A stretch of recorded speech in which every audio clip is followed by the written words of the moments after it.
கச்சேரிகள் நடத்துவது, அந்நிய ஆண்களுக்கு முன்னால் மணப்பெண்ணை காட்சியப்படுத்துவது. எளிமையா நடத்தணும், வரதட்சணை வாங்கக்கூடாது, அந்நிய ஆண்கள் முன்னால் மணப்பெண் காட்சி தரக்கூடாது, இசை கச்சேரிகள் நடக்கக்கூடாது, ஆடம்பரம் இருக்கக்கூடாது. இது போன்ற ஆடம்பர திருமணங்களை புறக்கணிக்கணும். புறக்கணிக்கிறதுக்கு பதிலாக தலைவர் என்ன செய்வாரு? கிழிச்சுக்கிட்டு வந்து மக்களை எல்லாம் தள்ளி விட்டுட்டு வந்து போட்டோக்கு போஸ்ட் கொடுக்கிறார். அப்ப இவங்க சுன்னத்துல் ஜமாத்தா? இவெல்லாம் பேரு வைக்கிறதுக்கே வந்து அசர்த்துட்டு வர்றது இல்ல. நிறைய பேர் முஸ்லிம் பியூட்டிஃபுல் நேம்ஸ் அப்படின்னு அடிக்கிறான் கூகுள்ல. பேர் வைக்கிறதுனா வந்துடுவேன், திருமணம்னா வந்துடுவேன், ஒரு ஜனாசா குளிப்பாட்டுறதா இருந்தாலும் எங்களை தான் எதிர்பார்ப்பேன். இப்படி எல்லாம் இருந்துகிட்டு இருந்த நீ குர்ஆன் ஹதீஸ் படிச்சிட்டு ஏன்டா இப்படி போயிட்டேன்? எங்களுக்கு வருமானம் அடிபடுதா இல்லையா? ஜமாத்துல் உலமா என்கின்ற பெயரில், சுன்னத்துல் ஜமாத் என்கின்ற பெயரில் கொள்கை விளக்க மாநாடு நடத்தினார்களே பெருந்தகைகள், மதரசாவுடைய ஆசிரியர்கள், முதல்வர்கள், ஜமாத்துல் உலமாவுடைய தலைவர்கள், அவர்கள் அனைவரும் இந்த அடிப்படை கொள்கையை மக்களுக்கு புரிய வைத்தார்களா? அவர்கள் புரிந்திருந்தார்களா? இந்த அடிப்படைக்கு மாற்றமாக நேர்முரணாக அதில் பேசிய ஒவ்வொருவரும் பிரதிபலித்த கருத்து என்ன? நபி தோழர்களுடைய கருத்துக்களை மார்க்கமாக பின்பற்ற வேண்டும், இமாம்களுடைய கருத்துக்களை மார்க்கமாக பின்பற்ற வேண்டும். அபூ ஹனீஃபா மாலிகி ஹம்பலி இல்ல. மாலிகி பின்பற்றினா ஒருத்தர் தான் பின்பற்றலாமே தவிர பலரையும் இல்ல. காரணம் என்ன? ஒரே நேரத்தில் பலரையும் பின்பற்றும் பொழுது ஏற்படக்கூடிய குழப்பங்களால் செய்யக்கூடிய எந்த அமல்களும் ஏற்றுக்கொள்ளப்படாமல் போயிடும். மதுஹபுகளில் எழுதி வைக்கப்பட்டிருப்பது அனைத்தும் மார்க்க சட்டம் தான். குர்ஆன் ஹதீஸை எப்படி பின்பற்ற வேண்டும் என்று மார்க்கம் சொல்லுகிறதோ அந்த சட்டத்தை மதுஹபின் மூலமாகத்தான் நீங்கள் பின்பற்ற வேண்டும். தர்காக்களிலே அடங்கியிருக்கவர் எனக்கு பரக்கத்து செய்வார், எனக்கு உதவி செய்வார், குழந்தைகளை தருவார், வீட்டை தருவார், ரிஸ்கை தருவார், எனக்கு வியாபாரத்திலே அபிவிருத்தி ஏற்படுத்துவார் என்றெல்லாம் இவர்களும் கபரிலே கையேந்தி மக்களையும் வழிகெடுத்துக் கொண்டிருக்கிறார்கள் என்றால், மக்களை நரகத்தின் பால் அழைத்துக் கொண்டிருக்கிறார்கள் என்றால் எப்பேற்பட்ட இணை வைப்பு, எவ்வளவு பெரிய ஷிர்க்! அதை செய்யறாரு இவர். ஜமாத்துல் உலமாக்களுக்கெல்லாம் தலைவர். அஸ்ஸலாமு அலைக்கும் வரஹ்மத்துல்லாஹி வபரகாத்துஹு. எல்லாம் வல்ல ஏக இறைவனின் அன்பும் அருளும் நம் உயிரினு மேலான நபிகள் நாயகம் ஸல்லல்லாஹு அலைஹி வஸல்லம் அவர்கள் மீதும், அவர்களது வாழ்க்கை வழிகாட்டுதல்களை தங்களால் இயன்றளவு பின்பற்றி வாழ்ந்து மரணித்த நபித்தோழர்கள் மீதும் நபித்தோழியர்கள் மீதும், குறிப்பாக இந்த நிகழ்ச்சியில் பங்கெடுத்து இங்கு பேசப்படுகின்ற கருத்துக்களை செவிதாழ்த்தி கேட்டுக்கொண்டிருக்கும் நம் அனைவர் மீதும் என்றென்றும் என்று நிலவட்டுமாக. கண்ணியம் நிறைந்த எல்லாம் வல்ல அல்லாஹ்வின் நல்லடியார்களே, இந்த பொதுக்கூட்டம் ஏற்பாடு செய்யப்பட்டிருப்பதற்கான காரணம், ஜமாத்துல் உலமாவின் சார்பாக ஏற்பாடு செய்யப்பட்ட ஒரு நிகழ்ச்சியில் சுன்னத்து ஜமாத் கொள்கை விளக்க மாநாடு என்கின்ற பெயரில் ஓர் பள்ளிவாசலில் வைத்து தங்களுடைய மாநாட்டை நடத்தியவர்கள் விஷமத்தனமான கருத்துக்களை இஸ்லாத்தின் கொள்கை கோட்பாடு என்றும் இஸ்லாத்தின் அடிப்படைக்கு முரணான கருத்துக்களை நபிவழி என்றும் பேசிவிட்டு சென்றிருக்கிறார்கள். இது பற்றிய விளக்கத்தை, சத்தியத்தை அறிந்து கொள்ள வேண்டும் என்பதற்காகத்தான் இந்த நிகழ்ச்சி ஏற்பாடு செய்யப்பட்டிருக்கிறது.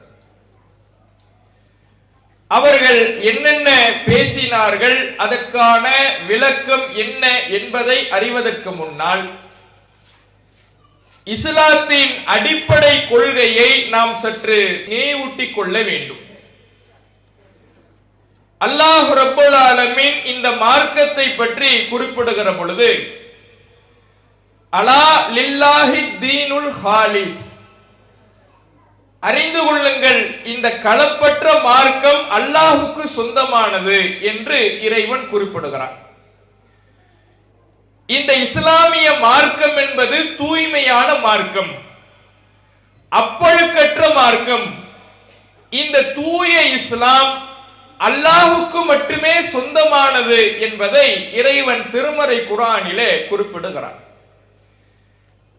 இவ்வாறு இறைவனுக்கு சொந்தமான இந்த மார்க்கத்தின் அடிப்படை கொள்கை என்ன? ஒரு மனிதர் முஸ்லிமாக, இஸ்லாமியனாக கருதப்பட வேண்டும் என்றால் அவர் எந்த உறுதிமொழியை ஏற்றுக்கொண்டு இந்த மார்க்கத்திற்குள்ளே இணைகிறார். பச்சிளம் குழந்தைக்கும் தெரியக்கூடிய கலிமா தான் இஸ்லாத்தினுடைய உறுதிமொழி. லா இலாஹ இல்லல்லாஹ் முஹம்மதுர் ரசூலுல்லாஹ், வணக்கத்திற்குரியவன் அல்லாஹ்வை தவிர வேறு யாரும் இல்லை, முஹம்மது நபி ஸல்லல்லாஹு அலைஹி வஸல்லம் அவர்கள் அல்லாஹ்வுடைய தூதர். இதுதான் இஸ்லாத்தினுடைய அடிப்படை அஸ்திவாரமாக இருக்கிறது. இந்த அடிப்படையை சற்றும் மதிக்காமல், இந்த அடிப்படையை சற்றும் புரிந்து கொள்ளாமல், இந்த அடிப்படையை தாங்கி நிற்கிற இஸ்லாத்துக்கு சொந்தக்காரனான அல்லாஹ் இந்த அடிப்படைக்கு என்ன விளக்கத்தை தருகிறானோ அந்த விளக்கத்தை எல்லாம் கணக்கில் கொள்ளாமல் தங்களுடைய கொள்கை விளக்க மாநாட்டு நிகழ்ச்சியை நடத்திவிட்டு செல்கிறார்கள். லா இலாஹ இல்லல்லாஹ், வணக்கத்திற்குரியவன் அல்லாஹ்வை தவிர வேறு யாரும் இல்லை. இதுதான் இதனுடைய அர்த்தம். இதை பச்சிளம் பிள்ளையும் சொல்லும், மக்தப மதரசா செல்லுகிற குழந்தைகள் சொல்லும். இதனுடைய அர்த்தத்தை நாம் எப்படி விளங்க வேண்டும் என்பதை இந்த மார்க்கத்திற்கு சொந்தக்காரன் அல்லாஹ் நமக்கு தெளிவுபடுத்துகிறான். வணக்கத்திற்குரியவன் அல்லாஹ்வை தவிர வேறு யாரும் இல்லை. அவன் வணங்குவதற்கு தகுதியானவன் யார்? அல்லாஹ் மட்டும்தான். அவனை தவிர்த்து வேறு யாரையும் வணங்க கூடாது. கடவுள் என்று நீங்கள் நம்புவதாக இருந்தால், இறைவன் என்று நீங்கள் நம்புவதாக இருந்தால் அல்லாஹ் ஒருவனை மட்டுமே நம்ப வேண்டும். இதுதான் இஸ்லாத்தின் அடிப்படை நமக்கு சொல்லித் தருகின்ற கருத்து. அல்லாஹ் ஒருவனை மட்டும்தான் நீங்கள் இறைவனாக நம்ப வேண்டும், வேறு எந்த இறைவனும் இல்லை. அப்படி இருப்பதாக நீங்கள் நம்பினால் அதுதான் இஸ்லாத்துக்கு எதிரான இணை வைப்பு கொள்கை என்று மார்க்கம் நமக்கு கற்றுத்தருகிறது. இணை வைப்புனா என்ன? இதுவரையும் எல்லோரும் சொல்வார்கள். இந்த கருத்து வரை, இந்த விளக்கம் வரை, இந்த கலிமாவிற்கு மார்க்கம் சொல்லுகின்ற பொருள் வரை அனைவரும் சொல்வார்கள். ஆனால் இணை வைப்பு என்றால் என்ன என்கின்ற தெளிவை மக்களுக்கு வழங்காமல் தங்களுடைய தவறான விஷம கருத்துக்களை அதில் தான் உழைக்க பார்ப்பார்கள். இணை வைப்புனா என்ன? எப்படி இன்றைக்கு மக்களுடைய புரிதல் இந்த ஜமாத்துல் உலமா, சுன்னத் வல் ஜமாத் கொள்கை விளக்க மாநாடு என்றெல்லாம் போட்டார்களே, இவர்கள் சொல்லக்கூடிய விளக்கம் என்னவென்றால், இணை வைத்தல் என்றால் அல்லாஹும் இறைவன், இதோ இந்த மனிதரும் இறைவன், அல்லாஹும் இறைவன், இதோ இந்த மரமும் இறைவன், அல்லாஹும் இறைவன், இதோ இந்த பொருளும் இறைவன் என்று சரிக்கு சமமாக ஆக்குவது மட்டும்தான் இணை வைத்தல் என்று தவறாக, மார்க்கத்துக்கு எதிராக இந்த கொள்கையை அல்லாஹ் எப்படி நமக்கு விளக்கினானோ அத்தகைய அல்லாஹ்வுடைய விளக்கத்திற்கு எதிராக ஷிர்க் என்பதை மக்களிடத்திலே தவறுதலாக புரிய வைக்கிறார்கள். விளக்கத்தை சரியாக சொல்பவன் யார்? அல்லாஹ். இந்த மார்க்கத்துக்கு சொந்தக்காரன் யார்? அல்லாஹ். லா இலாஹ இல்லல்லாஹ் என்கின்ற கொள்கையை நமக்கு தந்தவன் யார்? அல்லாஹ். அப்படியா அந்த அல்லாஹ் இந்த கலிமாவுக்கு இணை வைத்தல் என்பதற்கு விளக்கம் சொல்லுகிற பொழுது, வல்லதீன ததுஊன மின் தூனிஹி மா யம்லிகூன மின் கித்மீர், அல்லாஹ்வை விடுத்து நீங்கள் யாரை அழைக்கிறீர்களோ வணங்குகிறீர்களோ அவர்களுக்கு அணுவளவும் ஆற்றல் இல்லை. அல்லாஹ் சொல்றான். 50% சரிக்கு சமமாக அல்லாஹ்வும் இறைவன், இந்த மனிதனும் இறைவன் என்று சொல்வது மட்டும்தான் இணை வைத்தல் என்று மக்களை தவறாக வழிநடத்துகிறார்களே. அல்லாஹ் சொல்லுகிறான், அது மட்டும் இணை வைத்தல் அல்ல, அது மட்டும் ஷிர்க் அல்ல, அது மட்டும் லா இலாஹ இல்லல்லாஹ்வுக்கு எதிரான கொள்கை அல்ல. அல்லாஹ்வை நம்புவதை போல அணுவளவு நம்பிக்கையை ஒரு மனிதனின் மீது, ஒரு பொருளின் மீது நீ வைத்தாலும் அதுவும் இணை வைத்தல் தான். படைத்தவனை நம்புவதை போல அணுவளவு நம்பிக்கையை எந்த படைப்பினத்தின் மீது நீ வைத்தாலும் இணை வைத்தல் தான். இஸ்லாத்துக்கு எதிரானதுதான், கலிமாவிற்கு எதிரானதுதான் என்பதை அல்லாஹ் ரப்புல் ஆலமீன் நமக்கு தெளிவாக விளக்குகிறான். இதை புரிந்து கொள்வதற்கு பெரும் பெரும் ஆராய்ச்சிகள் தேவையில்லை. மிக இலகுவாக எளிமையாக புரிந்து கொள்ளலாம். படைத்தவன் யார்? அல்லாஹ் ஒருவன் தான். இதுல யாருக்காவது மாற்று கருத்து இருக்க முடியுமா? எந்த ஒரு முஸ்லிமுக்கும் இதுல மாற்று கருத்து இருக்க முடியாது. மற்ற அனைத்தும் அல்லாஹ்வை தவிர்த்துள்ள மற்ற அனைவரும் அனைத்துமே படைப்பினங்கள். இப்ப அல்லாஹ்வுக்கென்று சில ஆற்றல்கள், அதிகாரங்கள், பண்புகள் இருக்கு. படைப்பினத்துக்கென்று சில ஆற்றல்களை, பண்புகளை அல்லாஹ் நமக்கு தந்திருக்கிறான். படைப்பினத்துக்கு அல்லாஹ் இயற்கையாக சில ஆற்றலை தரான்ல, அதை நாம நம்பினா எந்த பிரச்சனையும் இல்லை. உதாரணத்துக்கு விளங்குறதுக்கு ஒரு எலுமிச்சம்பழம் இருக்கு. இந்த எலுமிச்சம்பழத்தை வீட்டுல ஃப்ரிட்ஜ்ல வச்சிருக்கிறீங்க. ஃப்ரிட்ஜ்ல கிடக்கிற எலுமிச்சம்பழத்தை ஃப்ரிட்ஜ் டோரை திறந்து பாக்குறீங்க. யாராவது பயப்படுவோமா? எலுமிச்சம்பழம் நம்ம வீட்டுக்கு எப்படி வந்தது? எலுமிச்சம்பழம் எப்படி நம்ம வீட்டுல யாரு வாங்கி வச்சா? கோபம் கொள்வோமா? பயப்படுவோமா? யாரும் பயப்பட மாட்டோம். எலுமிச்சம்பழத்தை பார்த்தா என்ன தோணும்? ஜூஸ் போட்டு குடிக்கலாம், கோழியை பொரிச்சு அது மேல பிழிஞ்சு விட்டு சாப்பிடலாம், ஊறுகாய் போடலாம், சமையலுக்கு பயன்படுத்தலாம்.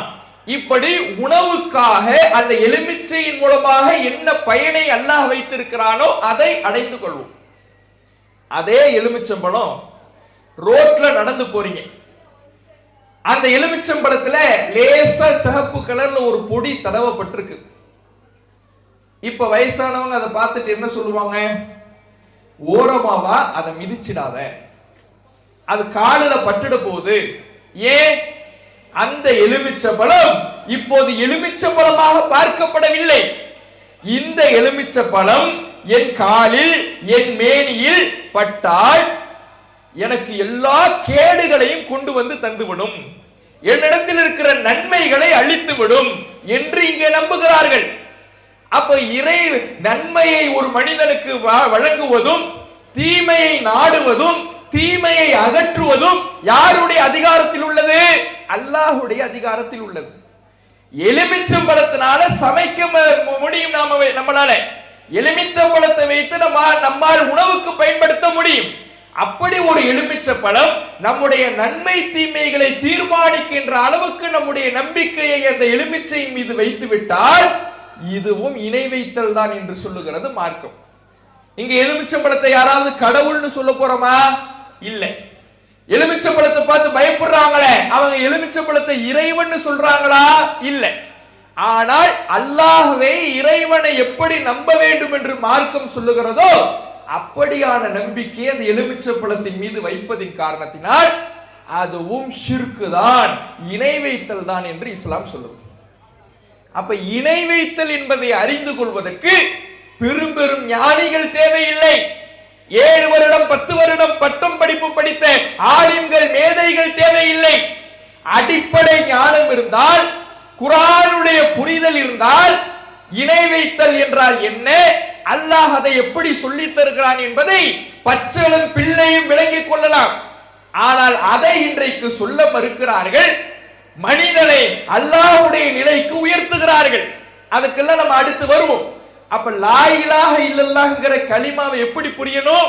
வணக்கத்திற்குரியவன் அல்லாஹ்வை தவிர வேறு யாரும் இல்லைனா அல்லாஹ்வுடைய அதிகாரம், அல்லாஹ்வுடைய பண்பு, அல்லாஹ்வுடைய ஆற்றல், இவை எவற்றிலேயும் அணுவளவு கூட எந்த மனிதனும் எந்த பொருளும் கூட்டாக முடியாது. அணுவளவும் யாருக்கும் இறைவனுடைய ஆற்றல் கிடையாது. இப்படி ஒரு முஸ்லிம் நம்ப வேண்டும் என்று அல்லாஹ் நமக்கு கற்றுத் தருகிறான். அடுத்து என்ன? கலிமாவுடைய 2வது பகுதி முஹம்மது ரசூலுல்லாஹ். முஹம்மது நபி ஸல்லல்லாஹு அலைஹி வஸல்லம் அவர்கள் அல்லாஹ்வுடைய தூதர். இதை நாம எல்லோரும் நம்புகிறோம். இதை எப்படி நம்ப வேண்டும்? முஹம்மது நபி அவர்கள் அல்லாஹ்வுடைய தூதர் என்றால் முஹம்மது நபி ஸல்லல்லாஹு அலைஹி வஸல்லம் அவர்களுக்கு தான் இறைவனிடமிருந்து இறை செய்தி வந்தது. அந்த இறை செய்தி மட்டும்தான் பின்பற்றுவதற்கு தகுதியான செய்தி.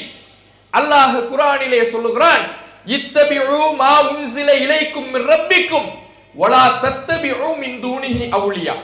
உங்கள் இரட்சகனிடமிருந்து உங்களுக்கு எந்த செய்தி அருளப்பட்டதோ அதை மட்டும் நீங்கள் பின்பற்றுங்கள்.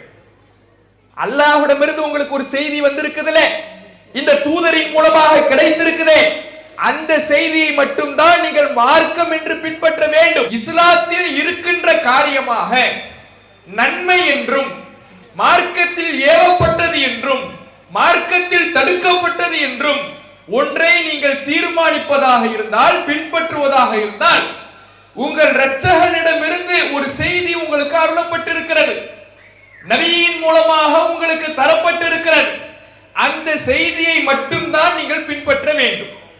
அது இந்த செய்தி நபிகள் நாயகம் ஸல்லல்லாஹு அலைஹி வஸல்லம் அவர்களின் மூலமாக திருமறை குர்ஆன் மற்றும் நபிமொழிகள் ஹதீஸ்கள் என்ற 2 வகை செய்தியை இறைவன் நமக்கு தந்திருக்கிறார்.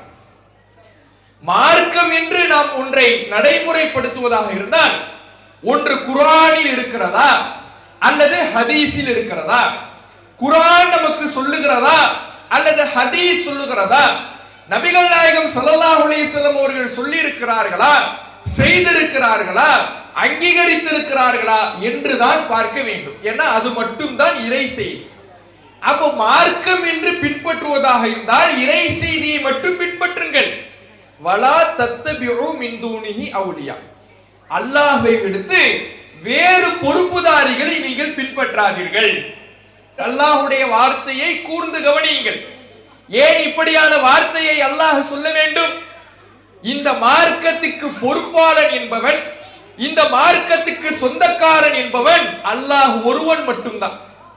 அல்லாஹ்வை தவிர்த்து வேறு பொறுப்புதாரிகள் இந்த மார்க்கத்துக்கு கிடையாது.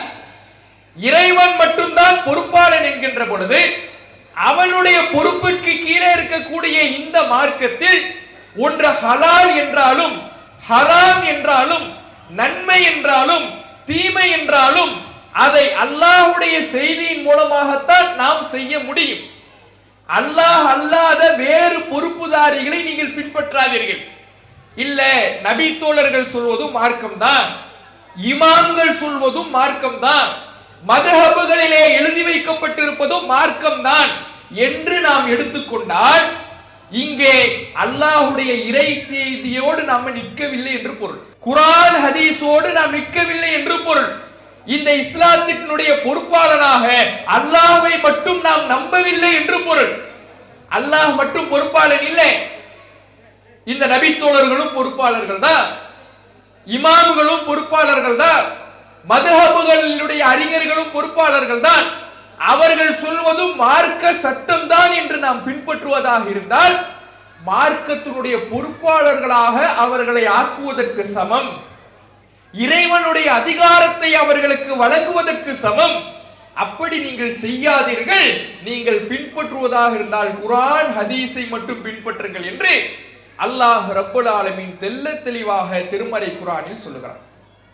இந்த அடிப்படையை ஜமாத்துல் உலமா என்கின்ற பெயரில், சுன்னத்து வல் ஜமாத் என்கின்ற பெயரில் கொள்கை விளக்க மாநாடு நடத்தினார்களே பெருந்தகைகள், மதரசாவுடைய ஆசிரியர்கள், முதல்வர்கள், ஜமாத் உலமாவுடைய தலைவர்கள், அவர்கள் அனைவரும் இந்த அடிப்படை கொள்கையை மக்களுக்கு புரிய வைத்தார்களா?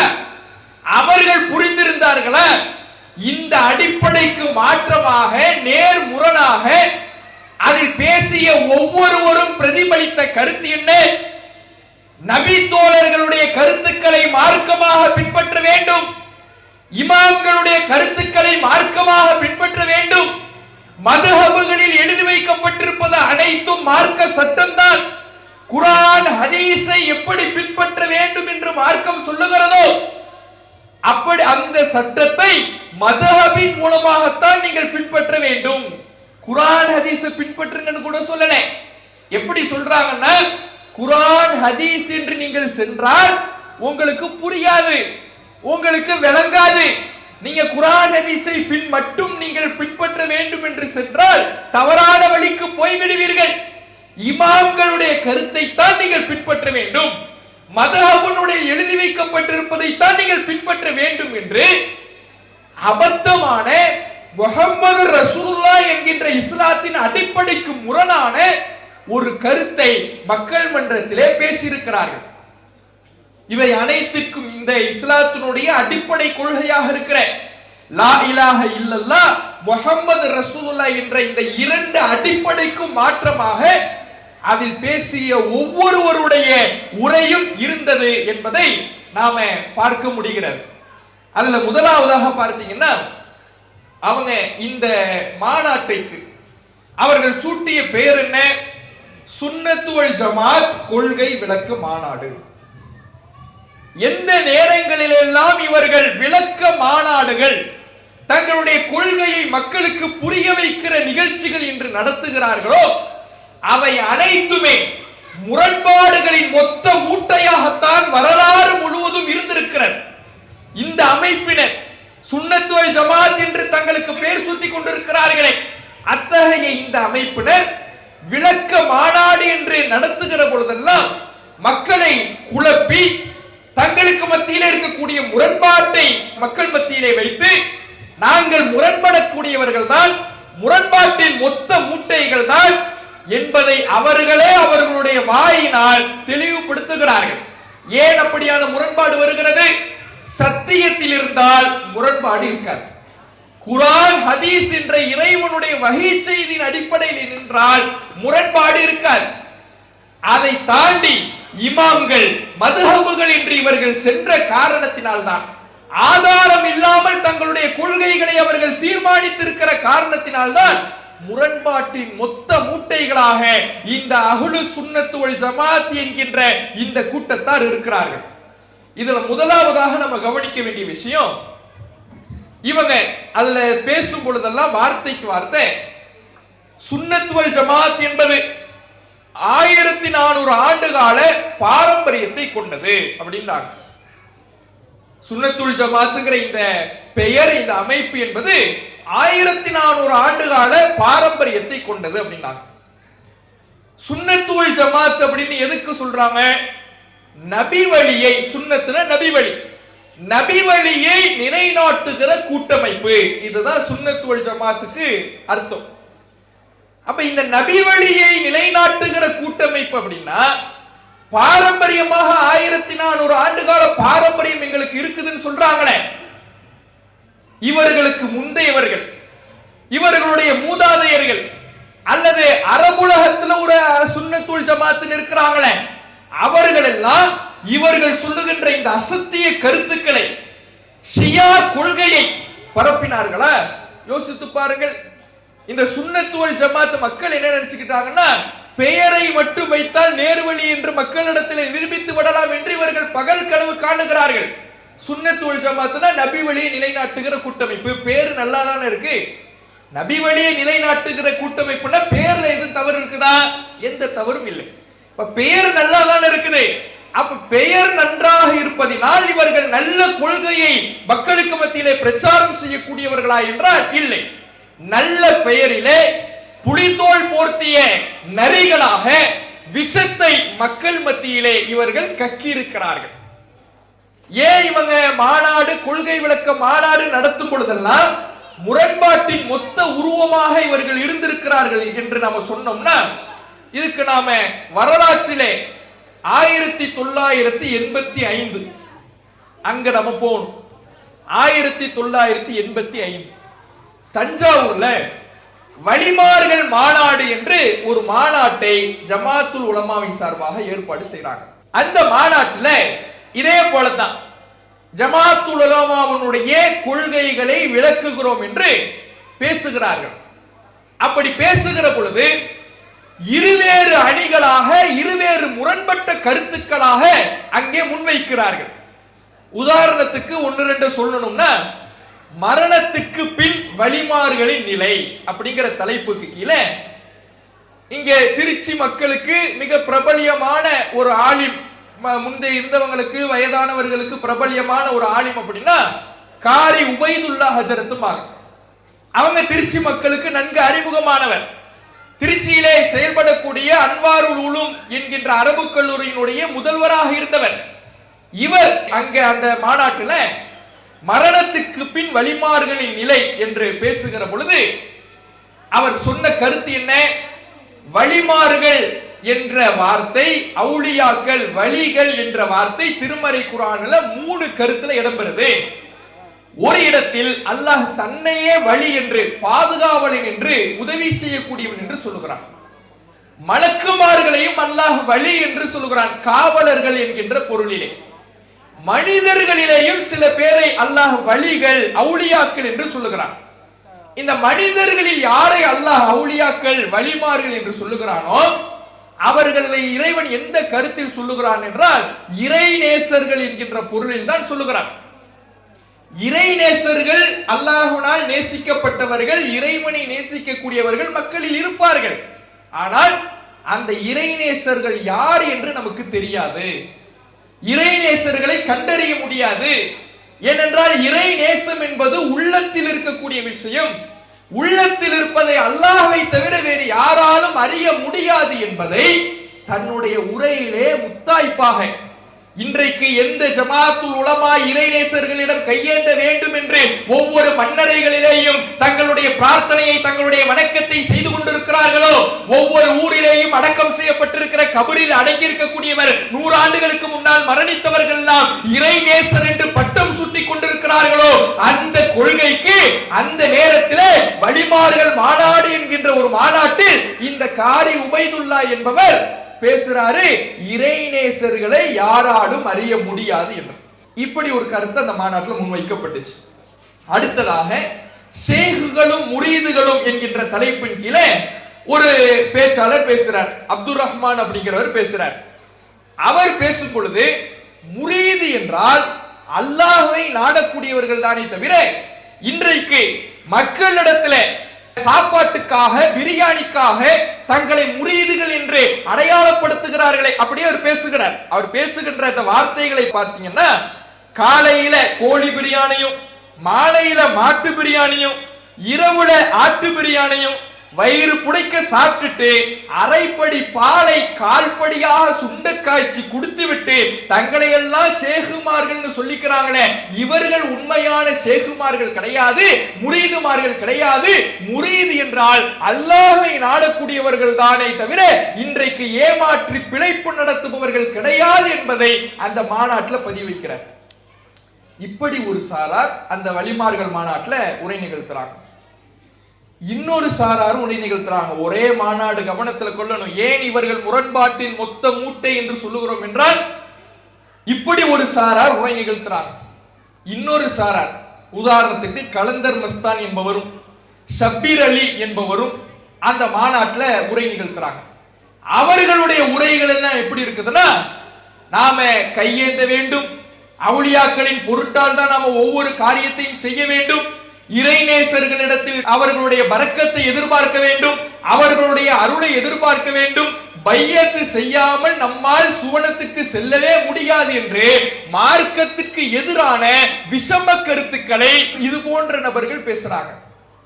மாநாடு ஒண்ணுதான், ஒரு ஜமாத்துல் உலமாவின் சார்பாக ஏற்பாடு செய்யப்பட்ட வழிமார்கள் மாநாடு. ஆனா அந்த மாநாட்டில் பேசியவர்கள் ஒரு சாரார் இறைநேசர்களுக்கு எந்த ஆற்றலும் கிடையாது, இறைநேசர்கள் உங்களால கண்டுபிடிக்கவே முடியாது, அல்லாஹுக்கு மட்டும்தான் தெரியும்னு ஒரு பக்கமும், இன்னொரு சாரார் இறைநேசர்களிடம் கையேந்தணும், உதவி தேடணும், அவர்களிடத்திலே பரக்கத்தை எதிர்பார்க்கணும், அவர்களுடைய பொருட்டு இல்லாமல் நம்மால் சுவனத்துக்கு செல்ல முடியாது என்று இன்னொரு சாராரும் பேசியிருக்கிறார்கள். இதே முரண்பாட்டை தான் இன்றைய மாநாட்டிலேயும், இப்பொழுது 14ஆம் தேதி நடந்துச்சே ஜமாத்துல் உலமாவின் சார்பாக சுன்னத் வல் ஜமாத் கொள்கை விளக்க மாநாடு என்கின்ற பெயரில் நடந்ததே, அதிலேயும் இதே போன்றுதான் அவங்க செய்யறாங்க. இதெல்லாம் ஒரு நாடகம் தான். இப்படி செய்யறாங்கல்ல, இதெல்லாம் ஒரு நாடகம். என்ன நாடகம்? அவர்கள் நினைத்துக் கொண்டார்கள், ஒரு டம்ளர் பால்ல ஒரு துளி விஷம் கலந்தாலும் விஷம்தான். ஆனா இவங்க செய்யறது என்ன தெரியுமா? ஒரு டம்ளர் விஷத்தை ஊத்துவாங்க, அதுல ஒரு துளி பாலை கலந்துட்டு, பார்த்தீங்களா சத்திய கருத்தை பேசிவிட்டார், பார்த்தீர்களா உண்மையை போட்டு உடைத்து விட்டார் என்று ஒரு துளி பாலை ஒரு டம்ளர் விஷத்தில் கலந்துவிட்டு மக்களிடத்திலே தவறை நல்லதை போல காட்டுகின்ற ஒரு காட்சி பிம்பத்தை தான், போலிகளாகத்தான் இவர்கள் இருந்திருக்கிறார்கள். அதுக்கு உதாரணம் பாருங்க, இதெல்லாம் நடந்த இந்த மாநாட்டில் பேசிய பேச்சு. ஒரு ஜியாரத்தை செய்யல குற்றவாளியாக ஆகிவிட முடியாது. ஆனா இன்னைக்கு நடக்கிறது என்னன்னு சொன்னா, அங்கு சென்று அவுலியாக்களிடத்தில், முன்னோர்களிடத்தில், நாதாக்களிடத்தில் உதவி தேடுறது. அந்த உதவி தேடுறது கூடாது. நம்ம சூரிய ஃபாத்தியால ஓதுறோம், ஈயாக்க நாபுது ஒய்யாக்க நஸ்தாயின், யா அல்லாஹ் உன்னையே வணங்குகிறோம், உன்னிடத்திலே உதவி தேடுகிறோம் அப்படின்னு நீங்க பள்ளியாசல சொல்றோம். பள்ளியாசலுக்கு வெளியே போய் அந்த மாதிரி காரியம் செய்யக்கூடாது. எல்லா மூமின்களும் இதே நிலை தான், எல்லா நேரத்திலும் சரி. இதுல என்ன அவர் சொன்னாரு? ஜியாரத்து என்பது, கபரை ஜியாரத்து செய்வது என்பது மார்க்கத்துல சொல்லப்பட்ட விஷயம் தான். ரசூலுல்லாஹ் சொன்னாங்க. ஆனா இது போன்ற தர்கா கபறுகள் ரசூலுல்லாஹ் சொல்லல. பொது மையவாடிகள்ல கபறுகளுக்கு போய் நீங்க பார்த்தீங்கன்னா மரண நினைவு வரும்னு ரசூலுல்லாஹ் சொன்னாங்க. அதை சொல்லிட்டு, ஆனால் இன்றைக்கு ஜியாரத் என்கின்ற பெயரிலே தர்காக்களுக்கு சென்று கையேந்துகிற நிலை இருக்குது. இது தவறு இல்லையா? ஒரு பக்கம் நீங்க தொழுகையில என்ன கேக்குறீங்க? ஈயாக்க நஅபுது வ ஈயாக்க நஸ்தஈன், இறைவா உன்னையே வணங்குறேன், உன்னையே உதவி கேட்கிறேன்னு சொல்லிட்டு, இன்னொரு பக்கம் தர்காவுக்கிட்ட போய் கபரில நின்று கையேந்தினீங்கன்னா இது எப்படி சரியாகும் என்று இவர் பேசுறார். இவரு அன்வாரி. இவர் மதரசா, எந்த மதரசாவில் படித்து என்ன பட்டம் வாங்கினார்னா அன்வாரிங்கிற பட்டம். இந்த அன்வாரிங்கிறது தான் நாம ஏற்கனவே பார்த்தோம்ல, காரி உபைதுல்லா என்பவர் 1985 சரியா பேசினார்னு. அவரு முதல்வராக இருந்த மதரசாவுல பயின்றவர் இவர், சரியா? இப்ப அடுத்து இவர் பேசி முடிச்சிட்டு போனதுக்கு அப்புறம் இன்னொருத்தர் வந்து அதுக்கு விளக்கமும் கொடுக்கிறார். இறைநேசருடைய மன்னரைக்கு ஜியாரத்துக்கு செல்லலாமா என்ற கேள்விக்கு 3 கோணத்தில் அதில் பதில் சொல்லியிருக்கிறாங்க. நம்பர் 1, ஜியாரத்துக்கு போகலாம், ஜியாரத்துக்கு போகலாம். நம்பர் 2, ஆண்கள் மட்டும் ஜியாரத்து போகணும், பெண்கள் செய்யக்கூடாது, ஜியாரத்து போகக்கூடாது.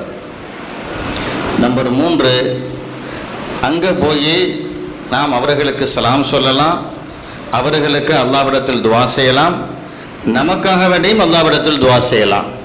நம்முடைய தேவைகளை அவங்கள்ட்ட உதவியா நம்ம கேட்கக்கூடாது, ரப்பிட்ட தான் கேட்கணும். இவர் அதையே திரும்ப இவர் சொல்லுகிறார். அதாவது ஜியாரத்து மார்க்கத்துல செய்யலாம், ஜியாரத்து செய்கின்ற பொழுது நாம் அவர்களுக்காக சலாம் சொல்லலாம். அது ரசூலுல்லாஹ் சொல்லி கொடுத்தது. துஆ அஸ்ஸலாமு அலைக்க யா தாரல் முஃமினீன், உங்கள் மீது அல்லாஹ்வுடைய சாந்தி உண்டாகட்டும், அல்லாஹ் நாடினால் வ இன்னா இன்ஷா அல்லாஹு பிக்கும் லாஹிகூன், அல்லாஹ் நாடினால் உங்களை நாங்கள் சந்திக்க கூடியவர்கள். மரணத்தை நினைச்சு பார்க்கிற வகையில ரசூலுல்லாஹ் துஆவை கத்து கொடுத்தாங்க. அந்த துஆவை ஓதலாம். ஆனா நீங்க என்ன செய்யக்கூடாது? அங்க போய் நின்றுகிட்டு அவர்களிடத்துல கையேந்த கூடாதுங்கிறார். இவரு காஷிஃபிங்கிற பட்டம். இது ஏன் சொல்றோம்ங்கிறத பின்னால விளக்குறேன். இவர் காஷிஃபிங்கிற பட்டம். காஷிஃபுல் ஹுதான்னு ஒரு மதரசா இருக்கு. அந்த காஷிஃபி என்கின்ற பட்டத்தை பெற்றவர் தான் இவர், சரியா? இப்ப அடுத்தது 3வது கிளிப். உங்களுக்கு தெரியும், என்னை விட என்னென்ன அனாச்சாரங்கள் அட்டுழியங்கள் நம்முடைய முன்னோர்கள் அவுலியாக்களுடைய தர்பாரில் நடந்து கொண்டு இருக்கிறது. மக்கள்கிட்ட பேசுறார். எந்த மக்கள்கிட்ட பேசுறாரு? எந்த மக்கள் தர்காவில் போய் கையேந்திக்கிட்டு நிக்கிறாங்களோ, கந்தூரிகளில் கூத்தாடி கொண்டு நிற்கிறார்களோ, அந்த மக்கள்கிட்ட பேசுறாரு. உங்களுக்கு தெரியும், நல்லடியார்களுடைய தர்பாரில் எவ்வளவெல்லாம் அநியாயம் நடக்குதுன்னு உங்களுக்கு தெரியுது அப்படின்னு பேசுறார். முதல்ல நல்லடியார்கள்ட்ட உதவி தேடக்கூடாது. இப்படி உதவி தேடுகிற அநியாயங்களும் அக்கிரமங்களும் நல்லடியார்களுடைய பெயரால் எப்படியெல்லாம் மோசமா நடக்குதுங்கிறத நீங்க பாக்குறீங்க அப்படின்னு மக்கள்கிட்ட பேசுறார். இந்த நிகழ்ச்சியை ஏற்பாடு செய்தது யார்? ஜமாத்துல் உலமா. இந்த நிகழ்ச்சியினுடைய நோக்கம் என்ன? சுன்னத் ஜமாத்தினுடைய கொள்கையை விளக்குவது. அதுல இப்படி இவர் பேசிட்டாரா? இப்படி இவர் பேசிட்டார். அதாவது உதவியெல்லாம் தேடக்கூடாது. ஆனா அந்த நிகழ்ச்சியினுடைய தலைமை யாரு? ஜமாத்துல் உலமாவுடைய மாநில தலைவர் PAK, அதாவது PA காஜா மொயினுத்தீன். இவர் தான் அந்த நிகழ்ச்சிக்கு தலைமை ஏற்று இருக்கிறார். அவர் தான் இந்த நிகழ்ச்சி ஜமாத்துல் உலமாவுடைய மாநில தலைவர், தமிழக ஜமாத்துல் உலமாவுடைய மாநில தலைவர். ஒரு ஆடி ஜமாத்துல் உலமாங்கிறதுனா முதல்ல என்னன்னு விளங்கிங்க. உலமாக்களுடைய கூட்டமைப்பு, தமிழ்நாட்டில் இருக்கிற ஆலிம் பெருந்தகைகளுடைய கூட்டமைப்புங்கிறது தான் ஜமாத்துல் உலமா. அப்ப ஒரு ஆலிமுடைய தலைவராக ஆலிம்களுடைய கூட்டமைப்புக்கு பொறுப்பாளராக இருக்கிறார் என்றால் இறைவனுடைய வசனத்தின்படியும் இறை தூதருடைய வழிகாட்டலின்படியும் சத்திய கருத்தை மக்கள் மத்தியிலே போட்டு உடைக்கின்ற நெஞ்சுறுதியோடு இருக்க வேண்டுமா இல்லையா? மக்களை நல்வழிப்படுத்துகின்ற நல்ல தலைவராக இருக்க வேண்டுமா இல்லையா? அவர் எந்த கூட்டத்தில் பங்கேற்றாரோ, எந்த ஜமாத்துல் உலமாவிற்கு தலைவராக இருந்தாரோ, அந்த ஜமாத்துல் உலமாவின் சார்பாக ஏற்பாடு செய்யப்பட்ட அதே நிகழ்ச்சியில் ஒருத்தவர் என்ன பண்றாருன்னா, உதவி தேடக்கூடாது, கபரில் நின்று நீங்கள் அவர்களிடத்திலே பிரார்த்திக்க கூடாது என்றார். ஆனா அந்த ஜமாத் உலமா தலைவருடைய நிலைமையை பாருங்க. அந்த போட்டோ பாத்தீங்களா? அதுல அந்த ஜமாத் உலமா வெள்ள தாடி வச்சுட்டு நிக்கிறாரா, அவர் தான் லெஃப்ட் சைடுல மூணாவது ஆளா நிக்கிறாரு பாருங்க. அவர் தான் ஜமாத் உலமாவுடைய மாநில தலைவர் PA காஜா மொய்னுதீன்கிறவர். எப்படி நிக்கிறாரு? துஆ செய்றார். அந்த நிகழ்ச்சியில் எதை கூடாது என்றார்களோ அதை அவர்களுடைய தலைவரே செய்திருக்கிறார் என்பதற்கு ஆதாரம். அடுத்த இது ஒரு தர்கா. இதுலயும் அவர் நிக்கிறார் பாருங்க, சைடுல ஒரு ஓரமா நிக்கிறாரா, அவர் தான் கையேந்திக்கிட்டு நிக்கிறார். எந்த கபரிலே கையேந்த கூடாது என்று ஒருவர் சொன்னாரோ அவர்களுடைய மாநில தலைவர் கபரிலே நின்று கையேந்துகிறார். கபறுகளிலே அடங்கியிருப்பவர் எனக்கு உதவுவார், கபரிலே அடங்கியிருக்கவரிடத்தில் துஆ செய்யலாம், கபரில் அடங்கியிருக்கக்கூடியவர் செவியுறுவார் என்ற நம்பிக்கையிலே கையேந்தி கொண்டிருக்கிறாரா இல்லையா? இஸ்லாம் இப்படித்தான் காட்டி தருகிறதா? ஆரம்பத்தில் ஷிர்க் என்றால் என்னவென்று சொன்னோம்? அல்லாஹ்வை நம்புற மாதிரி படைப்பினத்தை நம்புவது, படைப்பினத்தினுடைய இயற்கை யதார்த்தத்தை தாண்டி ஒரு சூப்பர் பவரை, அதீத சக்தியை, அல்லாஹ்வுடைய ஆற்றலை படைப்பினத்துக்கு இருப்பதாக நம்புவது. ஒரு மனிதன் இறந்து விட்டால் அவனுக்கும் இந்த உலகத்துக்குமான தொடர்பு முடிந்து விட்டது, இதுதான் இயற்கை யதார்த்தம் என்று திருமறை குர்ஆனிலே அல்லாஹ் கற்றுத் தருகிறான். ஒரு மனுஷன் மௌத்தாயிட்டாரு, அவருக்கு இந்த உலகத்துக்கும் தொடர்பே கிடையாது. இந்த உலகத்துக்கும் அவருக்கும் மத்தியிலே பர்ஸக் என்கின்ற திரை இருக்கிறது. அந்த திரையை தாண்டி இறந்தவர் இந்த உலகத்தில் இருப்பவர்களையோ, இந்த உலகத்தில் இருப்பவர்கள் இறந்தவரையோ தொடர்பு கொள்ள இயலாது. இன்னக லா துஸ்மிஉல் மௌத்தா, நபியே இறந்தவர்களை உம்மால் செவியேற்க செய்ய முடியாது. இன் ததுஊஹும் லா யஸ்மஉ துஆக்கும், நீங்கள் அவர்களிடத்திலே துஆ செய்தால் உங்களுடைய பிரார்த்தனை அவர்கள் செவியுற மாட்டார்கள். வலவு சமிஉ, அல்லாஹ் சொல்றான், ஒரு பேச்சுக்கு அவங்க கேட்பாங்கன்னு வச்சுக்கிட்டா கூட மஸ்தஜாபுலக்கும், உங்களுக்கு அவர்கள் பதில் தரவே மாட்டார்கள். எப்படி தெள்ள தெளிவாக ஒரு மனிதன் மரணித்து விட்டால் அவனுக்கும் இந்த உலகத்துக்கும் தொடர்பு கிடையாது, அவனால் கேட்க முடியாது, பதில் தர முடியாது. அப்படி இறைவன் தெளிவாக சொல்லிய வழிகாட்டலிலே அதை விட்டுவிட்டு தர்காக்களிலே அடங்கியிருக்கவர் எனக்கு பரக்கத்து செய்வார், எனக்கு உதவி செய்வார், குழந்தைகளை தருவார், வீட்டை தருவார், ரிசுக்கை தருவார், எனக்கு வியாபாரத்திலே அபிவிருத்தியை ஏற்படுத்துவார் என்றெல்லாம் இவர்களும் கபரிலே கையேந்தி மக்களையும் வழிகெடுத்துக் கொண்டிருக்கிறார்கள் என்றால், மக்களை நரகத்தின் பால் அழைத்துக் கொண்டிருக்கிறார்கள் என்றால், அல்லாஹ்வுடைய அதிகாரங்களை இறந்த மனிதருக்கு வழங்கி அந்த இடத்துல உடம்பு இருக்குமானே தெரியாது, எலும்பு மிஞ்சி இருக்குமானே தெரியாது. அப்படியான ஒரு இறந்த மனிதருக்கு அந்த இடத்துல அவர்களுக்கு அல்லாஹ்வுடைய அதிகாரத்தை வழங்குகிறார்கள் என்றால் எப்பேற்பட்ட இணை வைப்பு, எவ்வளவு பெரிய ஷிர்க்கு. அதை செய்யறாரு இவர் ஜமாத்துல் உலமாக்களுக்கெல்லாம் தலைவரா. யோசிச்சு பாருங்க, ஒரு ஆலிம் என்றால் குர்ஆன் ஹதீஸின் அடிப்படையில் நடக்கணும். இவங்களுக்கு குர்ஆன் ஹதீஸ்லாம் ஒண்ணும் கிடையாது. இவர்கள் சுன்னத்து ஜமாத்து, சுன்னத்துல் ஜமாத்துங்கறாங்களே, இவங்க சுன்னத்துல் ஜமாத்தே கிடையாது. ஷியா, ஷியானா யாருன்னு தெரியுமா? இது போன்ற கபரு வழிபாடுகளுக்கு மூதாதையர்கள், முன்னோர்கள் அந்த ஷியாக்கள் தான். இவர்கள் செய்கின்ற இது போன்ற அனாச்சாரங்களுக்கு மூத்த குடிமக்கள் ஷியாக்கள் தான். அந்த ஷியாக்களின் வழியிலே வந்த பரேலவி கூட்டம் தான் இந்த கூட்டமே தவிர இவர்கள் சுன்னத்துல் ஜமாத்து கிடையாது. ஆரம்பத்திலிருந்தே ஜமாத் உலமால இது மாதிரி ரெண்டு அணி இருக்கும். ஒரு அணி நல்ல புள்ள மாதிரி சத்தியத்தை பூசுன மாதிரியும் பூசாத மாதிரியும் மேம்போக்காக வெளிப்படையாக சொல்வதற்கு துணிவில்லாமல் சொல்லும். இப்படி ஒரு கூட்டம் ஒவ்வொரு காலத்திலும் இருக்கும். இவங்கெல்லாம் இந்த தப்லீக் வகையில வந்தவங்க. இன்னொரு கூட்டம் இருக்கும், அல்லாஹ் இறந்தவர்களிடத்தில் கையேந்த வேண்டும், உதவி தேட வேண்டும் என்று சொல்லுகிற ஒரு கூட்டம் இருக்கும். இவர்கள் எல்லாம் பரேலவிகள், சுன்னத்துல் ஜமாத் கிடையாது. பரேலவிகள்னா யாரு? அஹமது ரிலா கான் என்பவன், வரலாறுல அஹமது ரிலா கான் என்பவன் ஊபியில உத்தரப்பிரதேச இருக்குல்ல, அங்க பரேலி அப்படிங்கிற ஒரு ஊர் இருக்கு. அந்த ஊர்ல 1856 ஆண்டு அகமது ரிலா கான் என்பவன் பிறக்கின்றான். அவன் உருவாக்கிய இந்த ஷியா கொள்கை தான் இந்த தர்கா வணக்கம் இது போன்ற அனாச்சாரங்களை எல்லாம் ஆலிம்களின் மூலமாக மக்களுக்கு கொண்டு வந்து சேர்த்தது இவன் தான். இப்படிப்பட்ட ஒருவனுடைய கொள்கையை தான் பரேலவி கொள்கைங்கிறோம். இவனுடைய கொள்கைகள்லாம் என்ன தெரியுமா? அல்லாஹ்விடம் தேவைகளை கேட்பதை போல இறை நேசர்களிடமும் கேட்கலாம். இறை நேசர்களின் அடக்க ஸ்தலங்களில் சஜிதா செய்யலாம். நபி ஸல்லல்லாஹு அலைஹி வஸல்லம் அவர்கள் மௌத்தாயிட்டாங்க, ஆனாலும் இப்போதும் ரசூலுல்லாஹ் எல்லா இடங்களிலேயும் வந்து இறங்குவார்கள். அவங்க எல்லாத்தையும் கண்காணிச்சுக்கிட்டு இருக்கிறாங்க. சில இறைநேசர்களும் கூட இது போல வந்து ஆஜராகுவார்கள். மறைவான ஞானம் அல்லாஹுக்கு மட்டும் இருக்குன்னு குர்ஆன் சொல்லுது. அல்லாஹுக்கு மட்டும் இல்ல, நபிமார்களுக்கும் இறைநேசர்களுக்கு இருக்குது. தர்காக்கள்ல சந்தன கூடு, கொடியேற்றுதல், விளக்கேற்றுதல் இது போன்ற காரியெல்லாம் நன்மையை பெற்று தரும். இது மாதிரியான கொள்கையை கொண்டவர் தான் இந்த அகமது ரிலா கான்.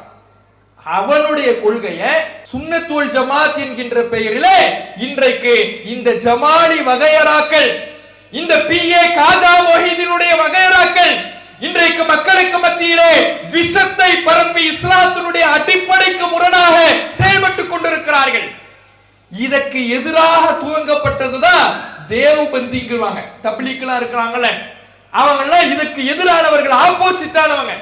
ஆனா ஒரே குட்டையில் ஊறிய மட்டைகளை போல ஜமாத்துல் உலமா என்கின்ற பெயரிலே இந்த பரேலவிகளையும் உள்ளே இணைத்துக் கொண்டு அவர்களை எதிர்க்க துப்பில்லாமல் துணிவில்லாமல் அவர்களோடு ஒட்டி உறவாடி கொண்டு ஒரே நிகழ்ச்சியில் தோளோடு தோள் உரசி அமர்ந்து கொண்டு சத்தியத்தை தெளிவாக எடுத்துரைக்க துணிவில்லாமல் இந்த கொள்கையை பூசுன மாதிரியும் பூசாத மாதிரியும் எதை எதிர்ப்பதற்காக அந்த தேவபந்திகள் உருவாக்கப்பட்டார்களோ அதையெல்லாம் காற்றில் பறக்க விட்டு ஷிர்கை எல்லாம் தங்களுடைய வாழ்க்கையிலே செயல்படுத்தக்கூடியவர்களாக அவங்க மாறுறாங்க.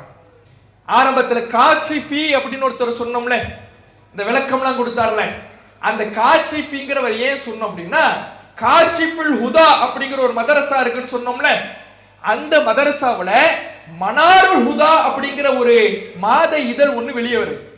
நான் இப்ப படிச்சன பரேலவிகளுக்கு எதிரான வார்த்தைகள் எல்லாமே அந்த மனாருல் ஹுதா புத்தகத்துல வெளிவந்தது. காஷிஃபி இங்க உட்கார்ந்துகிட்டு என்ன பண்றாரு? ஜமாத்துல் உலமாவுக்கு அறிமுகத்தை கொடுக்கிறார். ஜமாத்துல் உலமா தலைவரை வரவேற்று பேசுறார். அவர் பேசுகின்ற கருத்துக்களை கபரில் கையேந்தலாம் என்கின்ற கருத்துக்களை அவருக்கு வரவேற்றுக் கொண்டிருக்கிறார். ஆனா அவர் படித்த மதரசாவிலே வெளிவருகின்ற மாத இதழ் பரேவிசத்திற்கு சம்மட்டியடி கொடுக்கின்ற வகையிலே ஒரு காலத்திலே, அதாவது 2006 இந்த ஆக்கத்தை வெளியாக்கி இருக்கிறார்கள். யோசித்து பாருங்க, இன்றைக்கு இந்த சத்தியத்தை சொல்ல துணிவில்லாமல் ஜமாத்துல் உலமா என்கின்ற பெயரிலே இவர்கள் செய்கின்ற அநியாயங்களும் அக்கிரமங்களும் இஸ்லாத்துக்கு முரணான கருத்துக்களும் ஷியா கொள்கையை பரப்பி கொண்டிருக்கிறார்கள். ஏன் ஷியா கொள்கை அப்படின்னு சொல்றோம் அப்படின்னா, இந்த ஷியாவுடைய கொள்கையில ஒரு கொள்கை என்னன்னா, அவர்கள் மதிக்கிற 12 நபர்கள் மௌத்தாயிட்டாலும் மீண்டும் உயிர் பெற்று வருவார்கள் அப்படிங்கிறது அவங்க நம்பிக்கை. இது ஷியாவுடைய நம்பிக்கை. இதே நம்பிக்கை தான் இந்த பரேலவிகள் ஜமாத் உலமாங்கிற பெயர்ல, ஜமாத் உலமாவுடைய தலைவருங்கிற பெயர்ல, பிஏகேங்கிற பெயர்ல, ஜமாலிங்கிற பெயர்ல செயல்பட்டுக்கிட்டு இருக்கிறாங்களே. இந்த பரேலவிகளுடைய கொள்கை என்னன்னா, இறந்த பிறகும் இறைநேசர்கள் உயிரோடு உள்ளார்கள், உயிரோடு வருவார்கள், ஆஜராகுவார்கள். அப்படி யாரையெல்லாம் நம்புறாங்க? உதாரணத்துக்கு ஒரு சிலர் ரசூலுல்லாஹ் அது மாதிரி நம்புறாங்க. நபிகள் நாயகம் ஸல்லல்லாஹு அலைஹி வஸல்லம் அவர்கள் மௌத்தாகி விட்டார்கள். அவர்களுக்கும் மற்ற மனிதர்களைப் போல இந்த உலகத்துக்கும் எந்த தொடர்பும் கிடையாது. இதுதான் அல்லாஹ் நமக்கு சொல்லி தருகின்ற பாடம். ஆனா ரசூலுல்லாஹும் வந்து ஆஜராகுவாங்க, ரசூலுல்லாஹ் உயிரோட தான் இருக்கிறாங்க என்பது இந்த பரேலவிகளுடைய கொள்கை. அதே போல முஹிதீன் அப்துல் காதிர் ஜீலானிங்கிறாங்களே, முஹிதீன் அப்துல் காதிர் ஜீலானி, இவரை எப்படி நம்புறாங்கன்னா, அவங்களுடைய மௌலிது வரியில இருக்கக்கூடியதை தான் நான் படிக்கிறேன். அவர்களுடைய மௌலிதில் வரிகளில் இருக்கக்கூடியது, மை யுனாதி இஸ்மி அல்ஃபன் பிஹல்வத்திஹி அஸ்பன் பி ஹிம்மத்திஹி சர்மன் பில்லி கஃவத்திஹி அஜப்துஹு முஸ்ரிஅன் மின் அஜ்லி தாவத்திஹி ஃபல்யதுஉ யா அப்துல் காதிர் முஹித்தீன். யார் தூக்கத்தை துறந்து என்னுடைய பெயரை 1000 முறை அழைக்கிறாரோ, தனிமையில இருந்து தனியா இருந்துக்கணும், தூங்க எல்லாம் கூடாது, நைட்டு நேரத்துல என்னுடைய பெயரை 1000 முறை யார் அழைக்கிறாரோ அவருடைய அழைப்புக்கு விரைந்தவனாக நான் பதிலளிக்கிறேன். அவர் எப்படி அழைக்கணும்? யா அப்துல் காதிர் முஹித்தீன். இப்படி 1000 முறை கூப்பிட்டீங்கன்னா நான் வந்துருவேன்னு முஹித்தீன் மௌதுல்லுதுல எழுதி வச்சிருக்காங்க. ஷியா கொள்கை ஷியா கொள்கைன்னு சொல்றோம்ல, ஷியாவை இவங்களுக்கு கூட்டாகிறாங்களா? ஷியாவுடைய நம்பிக்கை, அவர்களுடைய தலைவர்கள், அவர்கள் போற்றுபவர்கள் 12 பேர் வைத்திருக்கிறார்களே, அந்த 12 பேரும் இறந்த பிறகும் உயிரோடு வந்து ஆஜராகுவார்கள் என்பது ஷியாவுடைய நம்பிக்கை. அந்த ஷியா கொள்கையை தான் சுன்னத் வல் ஜமாத் என்கின்ற பெயரிலே, நபி வழியை உயிர்ப்பிக்கின்ற கூட்டம் என்கின்ற பெயரிலே நபி வழியை தூக்கி குழி தோண்டி புதைத்து விட்டு இந்த ஷியா கூட்டம், பரேலவி கூட்டம், ஜமாலி வகைரா, பிஏகே வகைரா இன்றைக்கு தமிழக முஸ்லிம் மக்களுக்கு மத்தியிலே கொள்கை விளக்க மாநாடு என்று நடத்தி கொண்டிருக்கிறார்கள். ஒரு மனுஷன் மௌத்தாயிட்டா அவனுக்கு இந்த உலகத்துக்கு மத்தியிலே தொடர்பு இல்லை என்று இஸ்லாம் சொல்லும் பொழுது அதற்கு மாற்றமாக எவ்வளவு பெரிய வழிகட்ட விஷ கருத்தை இவர்கள் பேசுகிறார்கள் என்பதை இதிலிருந்து அறியலாம். அப்போ ஒரு பாட்டில் விஷயத்துல ஒரு சொட்டு பால் கலந்தாங்க, நல்ல புள்ள வேஷ போட்டாங்கன்னு சொன்னோம்ல, இதுக்கு தான் சொன்னோம். எவ்வளவு பெரிய விஷம கருத்தை பேசிட்டு ஒருத்தர் மட்டும் நல்ல புள்ள மாதிரி நல்ல கருத்தை பேசிட்டார்னா அது நல்ல மாநாடு ஆயிடுமா? நல்ல கொள்கை விளக்கம் ஆயிடுமா? இவர்களுடைய ஒவ்வொரு மாநாடுகளிலேயும் இது போன்ற நாடகங்கள் தான் அரங்கேறுகிறது. ஏன் மற்ற நாட்களில் எல்லாம் அவர்கள் ஒருவரை ஒருவர் சந்திப்பது கிடையாதா? மஷூரா வைப்பது கிடையாதா?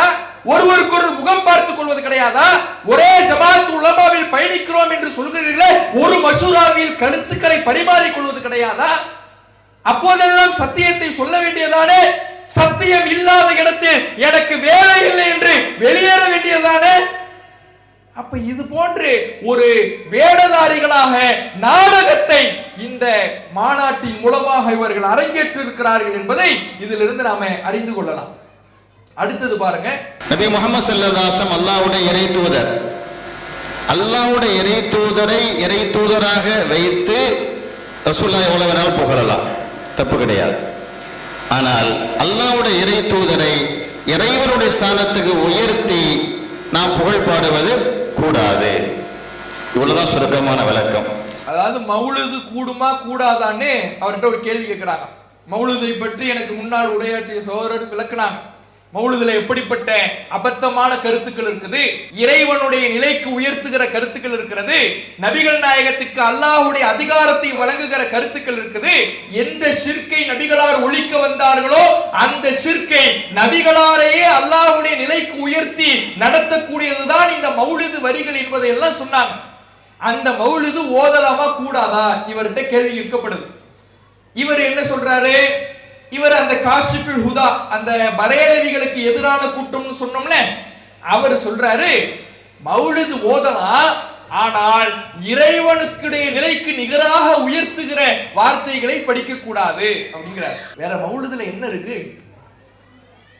சுபஹான மௌலிது, ரசூலுல்லாஹ்வுடைய பெயரால் ஓதுகிற சுபஹான மௌலிதாக இருந்தாலும் சரி, முஹீதீன் மௌலிதாக இருந்தாலும் சரி, எந்த ஒரு மௌலிதாக இருந்தாலும் யாருக்காக மௌலிது ஓதுகிறீர்களோ அந்த மனிதர்களை அல்லாஹ்வுடைய நிலைக்கு தான் உயர்த்துறீங்க. அந்த கஃபாருல் ஹதாயா வதுனூபில் மூபிகாத், ரசூலுல்லாஹ் பார்த்து படிக்கிறாங்க, அல்லாஹ்வுடைய தூதரே நீங்க தான் எங்களுடைய பாவங்களை மன்னிக்க கூடியவர், அழித்தொழிக்க கூடிய பாவங்களையும் மன்னிக்க கூடியவர் நீங்கள் தான். ரசூலுல்லாஹ் பார்த்து படிக்கிறாங்களாம். பாவங்களை மன்னிக்கிறது ரசூலுல்லாஹ்வா? அல்லாஹ் குர்ஆனிலே கேட்கிறானே, வமை யக்ஃபிரு ذுனூப இல்லல்லாஹ், அல்லாஹ்வை தவிர பாவங்களை மன்னிக்க கூடியவன் யார் என்று அல்லாஹ் கேட்கிறானே. இங்கே உட்கார்ந்துகிட்டு மௌலிதுல என்ன வரி எழுதி வச்சிருக்கிறாங்க? பாவங்களை மன்னிக்க கூடியவர் அல்லாஹ்வுடைய தூதர்னு எழுதி வச்சிருக்கிறாங்க. அல்லாஹ்வுடைய நிலைக்கு தான உயர்த்துறாங்க. ரசூலுல்லாஹ் ஆகட்டும், முஹிதீன் அப்துல் காதிர் ஜீலானி ஆகட்டும், ஷாவுல் ஹமீது மௌலிதாக இருக்கட்டும், எந்த ஒரு மௌலிதாக இருந்தாலும் அல்லாஹ்வுடைய நிலைக்கு உயர்த்துறாங்க. இவரு நல்ல பிள்ளை வேடம் போடக்கூடிய இது போன்றவர்கள், இந்த தேவபந்திகள், இந்த தப்லீக்குகள் தங்களுடைய மதரசாவையும் காப்பாற்ற வேண்டும், தங்களுடைய அடிப்படையையும் மக்களுக்கு மத்தியிலே அம்பலப்படுத்தி விடக்கூடாது, தங்களுடைய வேடத்தை கலைத்து விடக்கூடாது என்பதற்காக இப்படி செய்யக்கூடாது என்று சொல்லுகிறீர்களே, மௌலிதுகளில் எதை செய்கிறார்கள்? இந்த மறைவான ஞானம் ரசூலுல்லாஹ்வுக்கு இருக்குது, மறைவான ஞானம் அப்துல் காதிர் ஜீலானிக்கு இருக்குது, மன்னிக்கின்ற அதிகாரம் ரசூலுல்லாஹ்வுக்கு இருக்குது, மன்னிக்கின்ற அதிகாரம் அப்துல் காதிர் ஜீலானிக்கு இருக்குது. இதைத்தானே படிக்கிறார்கள். இது எப்படி சத்திய கருத்தாக நன்மையாக செய்யப்படுகின்ற அமலாக எப்படி ஆகும்? யோசித்து பாருங்கள். அப்ப கொள்கையை சொல்வதற்கு துணிவில்லாமல் இவர்கள் முரண்பாட்டின் மொத்த மூட்டையாகத்தான் இருக்கிறார்கள் என்பது இதிலிருந்தும் தெரியுது. உடனே இது மாதிரி பேசி 2 பேர் இது மாதிரி பேசிட்டாங்களா? ஒருத்தர் என்ன சொன்னாரு? இறைநேசர்கள்ட்ட கையேந்த கூடாதுன்னு சொன்னார். இன்னொருத்தர் என்ன சொல்றாரு? மௌலிதுல அல்லாஹுக்கு நிகராக உயர்த்துகிற வார்த்தைகளை படிக்க கூடாதுங்கிறார். பேசின உடனே ஒரு கண்டன அறிக்கை ஒண்ணு வெளியே வருது. இங்கே இந்த நிகழ்ச்சி ஏற்பாடு செய்தது திருச்சி மாவட்ட ஜமாத் உலமா. கடிதம் குமரி மாவட்ட ஜமாத் உலமாவிலிருந்து வருது. அந்த கடிதத்தை அந்த கடிதத்துல என்ன எழுதியிருக்கிறாங்கிறத பாருங்க. திருச்சி மாவட்ட ஜமாத் உலமா சபை சார்பில் ஞாயிற்றுக்கிழமை நடந்த சுன்னத்துல் ஜமாத் கொள்கை விளக்க மாநாட்டில் ஜியாரத்தை பற்றி கேட்கப்பட்ட கேள்விக்கு திருச்சி ஜங்ஷன் வட்டார ஜமாத் உலமா சபை தலைவர் முகமது ஜலாலுத்தீன் அன்சாரி அவர்கள் சுன்னத் ஜமாத் கொள்கைக்கு முற்றிலும் எதிரான பதிலை அளித்ததும் அதை மாநில சபையின் பொறுப்பில் இருக்கும் திருச்சி இன்னாமுல் ஹசன் காசிஃபி அவர்கள் ஆதரித்து பேசியதும் விளக்கியதும் அதிர்ச்சியையும் வேதனையும் தருகிறது. ஒழுக்கங்களை பேணி பரக்கத்தை நாடி நபி அவர்கள் இறைநேசர்கள் அடக்கஸ்தலங்களுக்கு பெண்களும் ஜியாரத்துக்கு செல்லலாம் என்பதே ஷரியத்தின் தெளிவான விளக்கம். அல்லாஹ் கொடுத்த ஆற்றலின் அடிப்படையில் வழிமார்களிடம் உதவி தேடலாம் என்பதுதான் மார்க்கம் காட்டித்தரும் வழிமுறை. இவைகளுக்கெல்லாம் முற்றிலும் மாறுபட்ட விளக்கத்தை சுன்னத்துல் ஜமாத் கொள்கை விளக்க மாநாடு என்கின்ற பெயரில் சுன்னத்துல் ஜமாத் கொள்கையை குழி தோண்டி புதைக்கும் கருத்தை பதிவு செய்த இருவரையும் குமரி மாவட்ட ஜமாத் உலமா சபை வன்மையாக கண்டிக்கிறது. இந்த 2 பேரு கிளிப்ப போட்டோம்ல, இவர்களை குமரி மாவட்ட ஜமாத் உலமா கண்டிக்குதான். அப்ப பரேலவிகள் தான் இவங்க யாரு? பரேலவி கொள்கை. அந்த பரேலவி கொள்கையிலே ஜமாத் உலமா பெயரிலே இயங்கக்கூடிய சில தேவ்பந்திகள், அதாவது தப்லீக்குகள், அவர்கள் இது போன்ற கருத்துக்களை பூசியும் பூசாமலும் சொல்லும் பொழுது அவர்கள் கண்டிக்கிறார்கள் என்றால் கபரு வழிபாட்டை ஆதரிக்கின்ற கூட்டம் தான் ஜமாத் உலமா கூட்டம். ஷியா கொள்கையை ஆதரிக்கிற கூட்டம் தான் ஜமாத் உலமா கூட்டம். அதனுடைய தலைவராக இருக்கிற இந்த PA காஜா முயினுத்தீன் என்பவர் அப்துல் காதிர் ஜீலானிய 1000 முறை அழைச்சா அவர் ஆஜராவாருன்னு நம்புறாரு. கூட்டமா நிப்பாங்க நைட்டு நேரத்துல விளக்கையெல்லாம் அணைச்சிட்டு யா முஹைத்தீன் அப்துல் காதிர், யா முஹைத்தீன் அப்துல் காதிர் அப்படின்னு என்ன பண்ணுவாங்க? 1000 முறை கத்தி கூப்பாடு போடுவாங்க. எல்லாம் குதிச்சுக்கிட்டு இப்படி போடும் பொழுது அந்த சபைக்கு யார் ஆஜராகிறாரா? மௌத்தா போன அந்த முஹைத்தீன் அப்துல் காதிர் ஆஜராகிறாரு. இதை நம்பக்கூடிய கூட்டம் எந்த கூட்டம்? இந்த ஷியா கூட்டம். சுன்னத்துல் ஜமாத்ங்கிற பெயர்ல, நல்ல பெயரிலே புலித்தோலை போர்த்தி கொண்டு விஷத்தை பரப்பி கொண்டிருக்கிற இந்த ஷியா கூட்டம் இந்த கொள்கை உள்ளவர்கள் தான். அதனுடைய தலைவர் இந்த கொள்கை உள்ளவர் தான். கபறுகளில் நின்று கையேந்தக்கூடியவர் தான். ஷிர்கை செய்யக்கூடியவர் தான். அந்த இணை வைப்பைத்தான் மக்கள் மத்தியில் இவர்கள் செய்து கொண்டிருக்கிறார்கள். அப்ப இதெல்லாம் நம்ம கவனிக்க வேண்டிய விஷயம். அப்ப ஷிர்க் என்பது முற்றிலும் தவிர்க்கப்பட வேண்டியது, முற்றிலும் விலக ஹராமாக்கப்பட வேண்டியது. ஷிர்க் என்பது இஸ்லாத்தில் ஹராம், இணை வைத்தல் என்பது இஸ்லாத்தில் கூடாது. அல்லாஹ் ஒருவனை மட்டுமே வணங்க வேண்டும். அல்லாஹ்வுடைய அதிகாரத்தில், ஆற்றலில், பண்பில் அணுவளவு ஒரு மனிதருக்கு பங்கு இருக்கிறது என்று நாம் நம்பினால் கூட அதுவும் இணை வைத்தல் தான் என்று இஸ்லாம் சொல்லுது. அத்தகைய இணை வைத்தலை நாம செஞ்சா நிரந்தர நரகம். மை யுஷ்ரிக்கு பில்லாஹ் ஃபக்கத் ஹர்ரமல்லாஹு அலைஹில் ஜன்னா. யார் அல்லாஹ்வுக்கு இணை கற்பிக்கிறாரோ அல்லாஹ் அவருக்கு சொர்க்கத்தை ஹராம் ஆக்கி விடுகிறான். இணை கற்பிச்சாரு, ஷிர்க் செஞ்சாருன்னா அவருக்கு அல்லாஹ் சொர்க்கத்தை ஹராம் ஆக்கிடுறான். அந்த ஷிர்கை தான் இன்னைக்கு செஞ்சுக்கிட்டு இருக்கிறாங்க. நபிகள் நாயகம் ஸல்லல்லாஹு அலைஹி வஸல்லம் அவர்கள் கபரு வழிபாட்டை தடை செய்தார்கள். என்னுடைய கபரு விழா கொண்டாடும் இடமாக ஆக்கப்பட்டு விடக் கூடாது என்று அல்லாஹ்வுடைய தூதர் எச்சரிக்கை செய்தார்கள். நபிமார்களுடைய கபறுகளை வணங்கும் இடமாக ஆக்கி கொண்டவர்களை அல்லாஹ்வுடைய தூதர் சபித்தார்கள். கபறுகளை தரைக்கு மேல் உயர்த்தாதீர்கள், தரைமட்டமாக்குங்கள் என்று அல்லாஹ்வுடைய தூதரவர்கள் தடுத்தார்கள். கபருக்கு மேல் கட்டடங்களை கட்டாதீர்கள் என்று அல்லாஹ்வுடைய தூதரவர்கள் தடை போட்டார்கள். அப்படி அல்லாஹ்வுடைய தூதரவர்கள் சொல்லியிருக்கும் பொழுது நபி வழிய பேணுற ஜமாத்துன்னு கபருக்கு வாசல்ல நிக்கிறாங்களே, கபர் முட்டிகளாக இருக்கிறாங்களே, கபரில் சென்று சஜிதா செய்கிறார்களே, கபர்களுக்கு முத்தம் கொடுக்கிறார்களே, கபர்களிடம் கையேந்துகிறார்களே, இதுல எங்க நபி வழி இருக்குது? பெயர் மட்டும் வச்சுட்டா போதுமா? நபி வழியை நிலைநாட்டுகிற கூட்டம் என்று பெயரை வைத்து விட்டால் போதுமா? எங்க நபி வழி இருக்கிறது? முற்றிலும் நபிகள் நாயகம் ஸல்லல்லாஹு அலைஹி வஸல்லம் அவர்கள் எதையெல்லாம் தடுத்தார்களோ, எந்த ஷிர்க்கை அல்லாஹ்வுடைய தூதர்வர்கள் ஒழிக்க வந்தார்களோ அந்த ஷிர்க்கை அகமது ரிலா கான் பரேலவி என்கின்ற அந்த பரேலவியின் வழியில் வந்த, அவனுடைய வாரிசில் வந்த, அந்த ஷியாவுடைய வாரிசில் வந்த சுன்னத் வல் ஜமாத் என்கின்ற போர்வையை போர்த்தி கொண்டு இன்றைய ஜமாத்துல் உலமா இதை மக்களிடத்திலே சத்திய கொள்கையை போன்று விளக்கி கொண்டிருக்கிறார். அடுத்தது, இது ஷிர்க் ஒரு பக்கம். இப்படி ஷிர்க் என்பது இஸ்லாத்தில் ஹராமு, அதை இந்த ஜமாத்துல் உலமா விஷக்கருத்தை பரப்புது. இரண்டாவது, மதுஹப் என்கின்ற ஒரு விஷயம். இறை செய்தியை மட்டுமே பின்பற்ற வேண்டும் என்று இஸ்லாம் சொல்லுது. அதை நாம ஆரம்பத்தில் விளக்கணும். அப்படி இருக்கும் பொழுது இவர்கள் எந்த கொள்கையை சொல்றாங்கன்னா, நபி தோழர்களுடைய கருத்தை பின்பற்றணும், இமாம்களுடைய கருத்தை பின்பற்றணும், அதே போல மதுஹபில் எழுதப்பட்டு இருக்கிறதை தான் பின்பற்றணும், இவைகள் தான் குர்ஆன் ஹதீஸுக்கு விளக்கம் அப்படிங்கிறாங்க. முதல்ல இவர்களுடைய அடிப்படை வாதம் என்ன தெரியுமா? குர்ஆன் ஹதீஸை நாம படிச்சா புரியாதுங்கிறது இவர்களுடைய வாதம். அல்லாஹ் சொன்ன வார்த்தை புரியாது. அல்லாஹ் என்ன சொல்லுகிறான்? குர்ஆன் என்பது லஅல்லக்கும் தஅக்கிலூன், நீங்கள் சிந்திப்பதற்காகத்தான், ஒவ்வொரு மக்களும் புரியுறதுக்காகத்தான் நான் குர்ஆனை தந்திருக்கிறேன் அல்லாஹ் சொல்றான். அப்ப நீங்கள் புரிவதற்காக குர்ஆனை தந்திருக்கிறேன் என்று அல்லாஹ் சொல்லுகிறான் என்றால், புரியாத வகையில அல்லாஹ் தந்துட்டு நீ புரியுன்னு சொல்லுவான, நீ சிந்திச்சுக்கன்னு சொல்லுவான? மக்கள் அனைவருக்கும் புரிகின்ற வகையில எளிமையாக இருக்கக்கூடியதுதான் திருமறை குர்ஆன். அதற்கு விளக்கமாக அல்லாஹ் எதை சொல்லுகிறான்? ஹதீஸ். திருமறை குர்ஆனை விளக்குவதற்கு தான் ஹதீஸ். இது அல்லாஹ் சொல்லக்கூடிய வார்த்தை.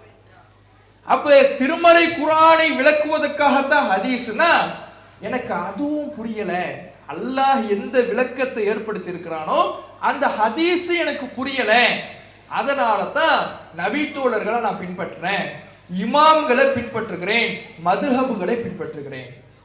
இந்த கொள்கையில் எல்லாரும் ஒன்னு சேருவாங்க. யார் யாரு? இந்த ஷியா கூட்டம், சுன்னத் வல் ஜமாத்ங்கிற பெயர்ல இயங்கி கொண்டிருக்கிற இந்த ஷியா கூட்டம், தப்லீக்குகள் தேவபதிகள்ங்கிற பெயர்ல இவர்களோடு ஒட்டி உறவாடக்கூடிய அந்த கூட்டம், இவர்களை எல்லாம் ஆதரிக்கக்கூடிய சலஃபிகள் என்று தங்களை சொல்லிக் கொள்கிற கூட்டம். இவங்க எல்லாரும் இதுக்குள்ள ஒன்றிணைஞ்சிடுவாங்க, இதையெல்லாம் பின்பற்றணும் அப்படிங்கிறதுல. அப்ப மார்க்கத்தை அல்லாஹ் மக்களுக்கு புரிவதற்காகவும் அதை விளக்குவதற்காக நபிகளாரையும் ஹதீஸையும் தந்திருக்கிற பொழுது, எனக்கு புரியவில்லை என்று ஒருவன் சொல்லுகிறான் என்றால் அல்லாஹுடைய விளக்கத்தில் அவன் குறை காணுகிறான் என்று பொருள். அல்லாஹ் சொல்லும் பொழுது வலா யுனப்பிஉக மிஸ்லு ஹபீர், அல்லாஹ்வை போல உங்களுக்கு யாராலும் தெளிவாக விளக்க முடியாது. அல்லாஹ் சொல்ற விளக்கம் தான் கரெக்ட். அல்லாஹ் மாதிரிலாம் உங்களுக்கு யாரும் விளக்கி சொல்ல முடியாதுன்னு இறைவன் தன்னுடைய அதி ஆற்றலை சொல்லுகிறான். நான் தான் உங்களுக்கு அற்புதமாக விளக்குவேன், என்ன மாதிரி யாராலும் விளக்க முடியாது. ஆனா இந்த கூட்டம் சொல்லுகிறார்கள், இல்ல அல்லாஹ் விளக்குறதெல்லாம் எங்களுக்கு எப்படி புரியும், அல்லாஹ் விளக்குறதெல்லாம் மக்களுக்கு எப்படி புரியும்? எது அஜரத்து விளக்குனாருன்னா புரியும், இமாம்கள் விளக்குனாங்கன்னா புரியும், நபித்தோழர்கள் விளக்குனாங்கன்னா புரியும், இமாம் ஷாஃபி விளக்குனாருன்னா புரியும், இமாம் அபு ஹனீஃபா விளக்குனாருன்னா புரியும், மதுஹப்ல எழுதி இருந்துச்சுன்னா புரியும், மற்றபடி குர்ஆனை மட்டும் படிச்சா எங்களுக்கு புரியாது என்பது இந்த கூட்டத்துடைய வாதம். அப்ப யாரை இவர்கள் குறை காணுகிறார்கள்? அல்லாஹுடைய விளக்கத்தை விளக்கும் ஆற்றலை குறை கண்டு இறைவன் ஏதோ குறைமதியாளன் போல ஒரு பிம்பத்தை இவர்களுடைய அந்த நச்சுக்கருத்தின் மூலமாக இவர்கள் ஏற்படுத்துகிறார்கள். இப்படி ஒரு கொள்கையை வச்சுக்கிட்டு இவங்களுக்கே ஒரு குழப்பம். என்ன குழப்பம்? 4 மதுஹப் இருக்குது, ஷாஃபி, ஹனஃபி, மாலிகி, ஹம்பலி. 4 மதுஹப்ல ஏதாவது ஒண்ணு பின்பற்றணும்னு அவர்களுடைய கொள்கை. 4 மதுஹப் இருக்குது, அதுக்குள்ளேயே 1000 கருத்து வேறுபாடு, முரண்பாடு. ஒரு மதுஹப்ல செய்யலாம்னு சொல்லப்பட்டது, இன்னொரு மதுஹப்ல செய்யக்கூடாதுன்னு சொல்லப்படுது. இதை நாம பல ஆண்டு காலமாக பிரச்சாரம் செஞ்சுட்டு வரோம். இப்படி முரண்பாட்டினுடைய மொத்த உருவமாக மதுஹப் வச்சுக்கிட்டு அதை எப்படி நீங்கள் இறை செய்தியினுடைய தரத்துக்கு உயர்த்துவீங்க அப்படின்னு அதை அவர் அவருடைய வாய் தவறி என்ன பண்ணுது, அதுவே அந்த சத்திய கருத்து வாய் தவறி அவருக்கு வருது பாருங்க. ஒரே நேரத்தில் ஒரு இமாமை பின்பற்றணும். இமாம் அபு ஹனீஃபாவை பின்பற்றினா இமாம் அபு ஹனீஃபாவை தான், இமாம் ஷாஃபியா இல்லை. இமாம் ஷாஃபி அவங்கள பின்பற்றினா இமாம் ஷாஃபி தான். இமாம் அபு ஹனீஃபா மாலிகி ஹம்பலி இல்லை. மாலிகி பின்பற்றினா ஒருத்தர் தான் பின்பற்றலாமே தவிர பலரையும் இல்லை. காரணம் என்ன, ஒரே நேரத்தில் பலரையும் பின்பற்றும் பொழுது ஏற்படக்கூடிய குழப்பங்களால் செய்யக்கூடிய எந்த அமல்களும் ஏற்றுக்கொள்ளப்படாமல் போயிடும். செய்யக்கூடிய எந்த அமல்களும் ஏற்றுக்கொள்ளப்படாமல் போயிடும், சரியில்லாம போயிடும். என்னவா, ஒரு நேரத்தில் நீங்க மதுஹபை பின்பற்றதா இருந்தா ஒன்றை மட்டும் பின்பற்றுங்க. ஷாஃபினா ஷாஃபியை பின்பற்றுங்க, ஹனஃபினா அபு ஹனஃபியை பின்பற்றுங்க. நீங்க பாட்டுக்கு அதையும் பின்பற்ற இதையும் பின்பற்றா பெரிய குழப்பத்தில் போய் முடிஞ்சிடும் சொல்றாரு. இதைத்தானே நாங்க 40 வருஷமா சொல்லிக்கிட்டு இருக்கிறோம். மதுஹபுங்கிறது குழப்பம் நிறைஞ்சது, முரண்பாடு நிறைஞ்சது. குர்ஆன் ஹதீஸை விட்டு விட்டு அங்க போனீங்கன்னா குழப்பத்துல தான் விழுவீங்கன்னு இதைத்தான் நாங்க சொல்லிக்கிட்டு இருக்கிறோம். மதுஹபை ஆதரிச்சு தான் ஃபுல்லா பேசிக்கிட்டு வராரு. அவரே அறியாம அல்லாஹ் எப்படி வெளிப்படுத்துறான்னா அவரே அறியாம வருது, குழப்பத்துல போய் விழுந்துருவோம் அப்படின்னு. மார்க்கத்தில் ஒரு கருத்து வேறுபாடு நமக்கு வருதுன்னா அதற்கான தீர்வு எங்க இருக்குதுன்னு அல்லாஹ் சொல்லுகிற பொழுது, அதாவது ஃபருத்தூஹு இலல்லாஹி வர் ரசூல், கருத்து வேறுபாடு வந்தால் அல்லாஹ்விடத்திலேயும் அல்லாஹ்வுடைய தூதரிடத்திலேயும் விளக்கத்தை நீங்கள் தேடுங்கள். அல்லாஹ்விடத்திலேயும் அல்லாஹ்வுடைய தூதரிடத்திலேயும் தான் விளக்கம் இருக்கும். ஒரு மார்க்க விஷயம் நமக்கு செய்யலாமா கூடாதா கருத்து வேறுபாடு வருதா, விளக்கம் குர்ஆன் ஹதீஸில் இருக்குதுன்னு இஸ்லாம் சொல்லுது. ஆனா இவங்க மதுஹபுல இருக்குது, இமாம்கள்ட்ட இருக்குதுன்னு சொல்லி இது போன்ற குழப்பங்களை மக்கள் மத்தியிலே விதைத்துக் கொண்டிருக்கிறார்கள். வஹியை மட்டும் பின்பற்றுவதுதான் நேர்வழி. அதை நாம் ஆரம்பத்திலேயே சொன்னோம். ஏன்னா இந்த மார்க்கம் இஸ்லாம் இறைவனுக்கு சொந்தமான மார்க்கம். இறைவனுக்கு சொந்தமான மார்க்கத்தில் இறை செய்தியை மட்டும்தான் பின்பற்ற வேண்டும். இறை செய்தி என்பது குர்ஆன் ஹதீஸ் தான். சரியா? அப்ப அடுத்தது ஒரு கூட்டம் என்ன செய்யறாங்க, நாம செய்யக்கூடிய சுன்னத்துக்களை எல்லாம் பிதாத்துன்னு சொல்லிட்டு இருக்காங்க. கபூர் ஜியாரத்து செய்யறது, ஈசா தவாப் செய்யறது, ஃபர்லு தொலைக்கு பின்னாடி கூட்டு துவா செய்யறது, வசீலா தேடுறது, இதெல்லாம் ஹதீஸ்ல தனிப்பட்ட விஷயங்கள், சுன்னத்தான விஷயங்கள். ஆனால் இதை பிதாத் என்று சொல்கிறார்கள். அதே சமயம் இன்னொரு கூட்டம் பிதத்தான விஷயங்களை சுன்னத்துன்னு சொல்லி உள்ள போத்திட்டு இருக்கிறான். அதே சமயம் இன்னொரு கூட்டம் பிதத்தான விஷயங்களை சுன்னத்துன்னு சொல்லி உள்ள போத்திட்டு இருக்கிறான். ரெண்டுக்கு நடுவில் மக்கள் குழம்பி இருக்கிறாங்க, எது சுன்னத்து எது பிதத்துன்னு தெரியல. இப்ப என்ன இவர் சொல்றாருன்னா, அவங்க செய்யறதையெல்லாம் நாம பிதாத்துன்னு சொல்றோமா. இவர் பிதாத்தை பத்தி பேசுறாரு, பேசும் பொழுது பார்க்கணுமே அவ்வளவு அற்புதமான விளக்கங்கள். குர்ஆன் ஹதீஸ்ல பிதாத்துக்கு எதிராக என்னென்ன ஆதாரங்கள் இருக்கோ எல்லாத்தையும் சொல்றாரு. சொல்றதை தாண்டி எந்த அளவுக்கு அவர் சொல்றாருன்னா, அதாவது மார்க்கத்தில் இருக்க ஒரு நல்ல வார்த்தையை கூட, ரசூலுல்லாஹ் கற்றுத்தந்த நல்ல துவாக்களை வார்த்தையை கூட நபிகள் நாயகம் சொல்லித்தராத நேரத்தில் நாம சொன்னா கூட அதுவும் பிதத்து தான். பிதத்தை ஒருத்தவன் புதுசா மார்க்கத்தில் இல்லாததை செய்ய ஆரம்பிக்கிறான்னா அவன் அல்லாஹ்வை குறை காணுகிறான் என்று அர்த்தம். அல்லாஹ் இந்த மார்க்கத்தை முழுமைப்படுத்தலன்னு அவன் நினைக்கிறான்னு அர்த்தம். இந்த அளவுக்கு பேசிட்டு கடைசியில என்ன, ஈசாலு சவாபு, அதாவது இந்த மௌத்தானவங்களுக்காக குர்ஆன் ஓதுறன்னு செய்வாங்கல்ல, இதெல்லாம் மார்க்கத்தில் இருக்கிற விஷயம் அப்படின்னு சொல்றாரு. கூட்டுதுவா மார்க்கத்தில் இருக்கிற விஷயம். இதுக்கெல்லாம் என்ன ஆதாரம்? இதுக்கெல்லாம் என்ன ஆதாரம்? சுன்னத்து நபி வழிங்கிறீங்கல்ல, நபி வழின்னா அதுக்கு ஆதாரம் வரணும். அதுக்கு என்ன ஆதாரம்? ஹதீஸ்கள்ல அதுக்கு ஒரு ஆதாரமே கிடையாது. கூட்டுதுவாவுக்கு ஆதாரம் கிடையாது. இந்த ஈசாலு சவாபுன்னு சொல்றாங்களே அதுக்கு ஆதாரம் கிடையாது. இப்படி ஆதாரம் அல்லாத விஷயத்தெல்லாம் சுன்னத்துன்னு சொல்லிட்டாரு.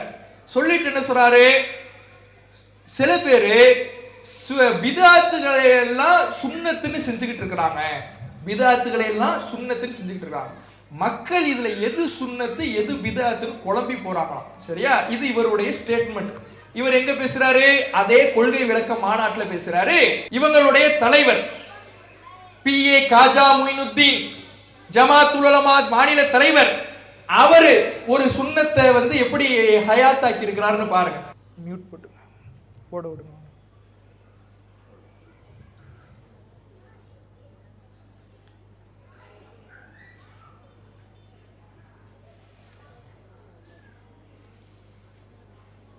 என்ன நடக்குதுன்னு தெரியுதா?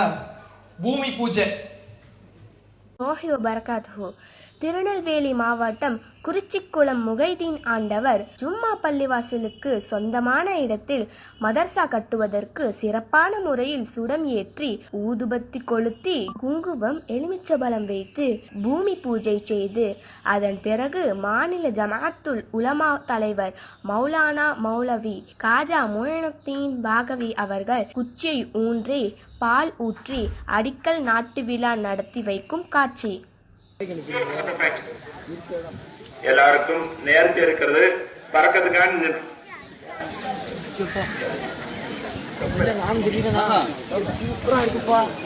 நேர்ச்சி இருக்கிறது பறக்கிறதுக்காண்டி அனைவரும் வாங்கி போக முடியும்.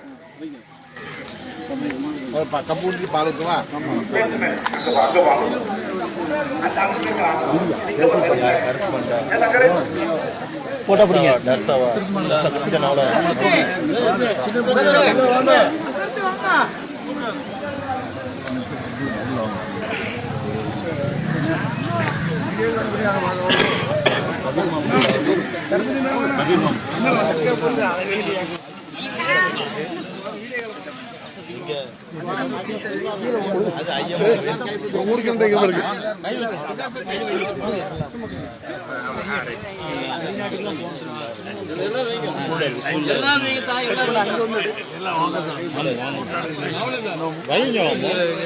ஊர்வாசி கை வைங்க. பால் இருக்கு பார்த்து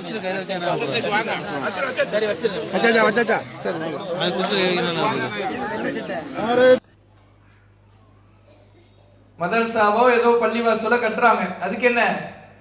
சங்கைக்குரிய சுன்னத்து என்கின்ற அடிப்படையில் பூமி பூஜை நடைபெறுது. இவர் தான் அந்த பிஏகேன்னோம்ல, அவர் தான்.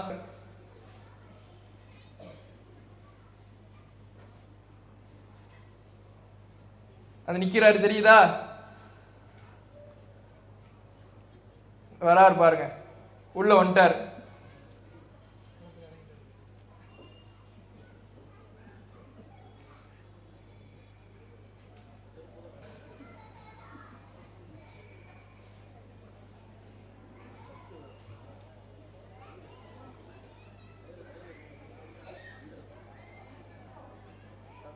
கொஞ்சம் ஓட்ட விட்டுருங்க. இந்த ஆரம்பிச்சாச்சு. செங்கல்ல எல்லாம் வச்சு ஒரு பூஜையை போட்டுட்டு ஒரு குச்சியை வச்சுட்டு அந்த குச்சியில எல்லாரும் கையையும் வச்சுட்டு பாலை அள்ளி தலைவர் ஊத்துறார். சுன்னத்தியது பிதத்தியதுன்னு மக்கள்லாம் குழம்புறாங்க. மக்களுக்கு தெளிவுபடுத்த வேண்டிய கடமை இருக்குது. ஜமாத்துல் உலமா தலைவர் தெளிவுபடுத்துறார். இது சுன்னத்தா? சுன்னத்துல் ஜமாத்துன்னு பேரை வச்சிருக்கீங்கல்ல, எந்த சுன்னத்தில் இது இருக்குது? எந்த நபி வழியில் இது இருக்குது? எந்த ஹதீஸில் இது இருக்குது? நபிகள் நாயகம் இதைத்தான் சொல்லிவிட்டு சென்றார்களா? இது போன்ற அனாச்சாரங்களையும் அறியாமை கால பழக்கங்களையும் மூட பழக்கங்களையும் தன்னுடைய காலடி மண்ணோடு போட்டு புதைத்து விட்டு சென்ற அல்லாஹ்வுடைய தூதரின் பெயரை பயன்படுத்தி அவர்களுடைய வழியில் நாங்கள் செல்லுகிறோம், பாரம்பரியம் 1400 ஆண்டுகால பாரம்பரியம் என்று தங்களை சொல்லிக் கொண்டு இது போன்ற அநியாயங்களையும் அக்கிரமங்களையும் இஸ்லாத்தில் இல்லாத மூட பழக்கங்களையும் இஸ்லாத்தின் பெயரால் செய்கிறார்கள் என்றால் எவ்வளவு பெரிய அநியாயக்காரர்கள் இவர்கள். யோசித்து பாருங்கள். இது கொள்கையா? இது இஸ்லாமா? இதுக்கு என்ன ஆதாரம்? குர்ஆனில் ஆதாரம் இருக்கிறதா பூமி பூஜை செய்ய சொல்லி? ஹதீஸில் ஆதாரம் இருக்குதா பூமி பூஜை செய்ய சொல்லி? குச்சியை நட்டி வச்சு பாலை ஊத்துன்னு எங்கேயாவது இருக்குதா? அப்ப இதெல்லாம் செஞ்சுட்டு வாய் கூசாம வெக்கமே இல்லாம நபி வழியை நிலைநாட்டுகிற கூட்டம் நாங்க தான், பாரம்பரியம் மிக்கவர்கள் நாங்க தான், சத்தியத்தில் இருக்கக்கூடியவர்கள் நாங்க தான் எப்படி பேச முடியுது? வெக்கமா இல்ல? அப்ப இப்படி ஒரு அநியாயத்தை, அக்கிரமத்தை, விஷத்தை இவர்கள் செய்து கொண்டிருக்கிறார்கள் என்பதற்கு இது ஒரு உதாரணம். அப்ப பிதாத்து மூலமா அநியாயம் நடக்குதுன்னு சொன்னாரே, அந்த அநியாயம் என்னன்னு போட்டு காமிச்சாச்சு. அடுத்தது பாருங்க, அந்த நிகழ்ச்சியில திருமணம் சம்பந்தமா ஒரு தீர்மானம் ஒண்ணு போடுறாங்க. தீர்மானம் 5, திருமணத்தை எளிமையாக நடத்துவதே சுன்னத்தாகும். மணப்பெண் வீட்டாரிடம் வரதட்சணை வாங்குவது, வீண் விரயமாக ஆடம்பரமாக திருமணம் நடத்துவது, இசை கச்சேரிகள் நடத்துவது, அந்நிய ஆண்களுக்கு முன்னால் மணப்பெண்ணை காட்சியப்படுத்துவது போன்றவைகளை கண்டிப்பாக தவிர்த்து கொள்ள வேண்டும் என்று இம்மாநாடு கேட்டுக்கொள்கிறது. என்ன சொல்றாரு தெரியுதா? எளிமையா நடத்தணும். இதைத்தான் நாங்க பல ஆண்டு காலமா சொல்லிக்கிட்டு இருக்கிறோம். எளிமையா திருமணத்தை நடத்துங்க, அதான் சொன்னது. எளிமையா நடத்தணும், வரதட்சணை வாங்கக்கூடாது, அந்நிய ஆண்கள் முன்னால் பெண்கள் காட்சி தரக்கூடாது, மணப்பெண் காட்சி தரக்கூடாது, இசை கச்சேரிகள் நடக்கக்கூடாது, ஆடம்பரம் இருக்கக்கூடாது, அலங்காரங்கள் இருக்கக்கூடாது, எல்லாத்தையும் பேசிடுறார். இதுக்கு ஒருத்தர் விளக்கமும் கொடுக்கிறார். என்ன விளக்கம்னா, அதுல பல நேரத்துல நல்லவர்கள் சாலியன்கள் உலமாக்கள் போகும் பொழுது அவங்களுக்கு ரொம்ப கூச்சமா போகுது. அவங்க புர்கா போட்டுட்டு போக வேண்டிய நிலைமை ஏற்படுது. அங்கே போய் அந்த கூட்டத்தில் எப்படி இருக்கிறது, எப்படி கலந்து கொள்றது அப்படின்ட்டு தெரியாம. இது மாதிரி திருமணத்துல பெண்கள் புர்கா இல்லாம வரும் பொழுது நல்லவர்களுக்கெல்லாம் கூச்சம் ஏற்படுது அப்படின்னு இதுக்கு விளக்கம் கொடுக்கிறார். நல்லவர்களுக்கு கூச்சம் ஏற்படுது, சரியா? அப்ப இவங்க ஜமாத்துல் உலமா தலைவரை பாருங்க. பொண்ணு உட்கார்ந்து இருக்குதா? அங்க பாருங்க, போட்டோவுக்கு போஸ்ட் கொடுக்கணும்னு முண்டி அடிச்சுக்கிட்டு வெளியே வர்றது யாரு? ஒரு தலைப்பாக நிக்குது பாருங்க, ஜமாத்துல் உலமா தலைவர். போட்டோல என்னென்ன மறந்துடாத, போட்டோல நான் எதுவும் வராம போயிட போறேன், போட்டோல நான் வரணும்னு முண்டி அடிச்சுக்கிட்டு வெளியே வரார். அப்ப அவர் என்ன சொன்னாரு? வெட்கப்படுவாங்க சாலிஹீன்கள்லாம், நல்ல மக்கள்லாம் வெட்கப்படுவாங்கன்றார். அப்ப வெட்க இல்லாம நிக்கிறது யாரு? இப்ப இப்படிதான் இவங்களுடைய நிலைமை இருக்குது. எந்த ஆடம்பர திருமணத்துல போய் கலந்துக்கிறது, வரதட்சணை திருமணத்துல கலந்துக்கிறது, அதை ஆதரிக்கிறது, அதை நடத்தி வைப்பது, அதற்கு கை மடக்கு வாங்குவது, இதையெல்லாம் செஞ்சுட்டு மேடைக்கு மட்டும் எளிமையான திருமணத்தை நடத்துங்க, நடத்தி காட்டணும். ஒரு தலைவன் என்றால் அதன்படி நடக்கணும். இது போன்ற ஆடம்பர திருமணங்களை புறக்கணிக்கணும். புறக்கணிக்கிறதுக்கு பதிலாக தலைவர் என்ன செய்வாரு? கிழிச்சுக்கிட்டு வந்து மக்களை எல்லாம் தள்ளி விட்டுட்டு வந்து போட்டோக்கு போஸ்ட் கொடுக்கிறார். அப்ப இவங்க சுன்னத்துல் ஜமாத்தா, நபி வழியை நிலைநாட்டுகிற ஜமாத்தா என்பதை மக்கள் சிந்தித்து பார்க்க வேண்டும். இவ்வளவு விளக்கத்தையும் அவங்க கொடுக்குறாங்க. இதெல்லாம் என்னடா, ஏன் திடீர்னு இவங்க கிளம்புறானுங்க?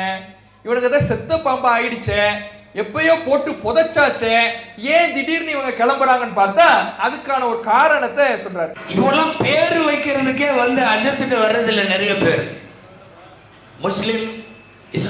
முஸ்லிம் பியூட்டிஃபுல் நேம்ஸ் அப்படின்னு அடிக்கிறான் கூகுள்ல.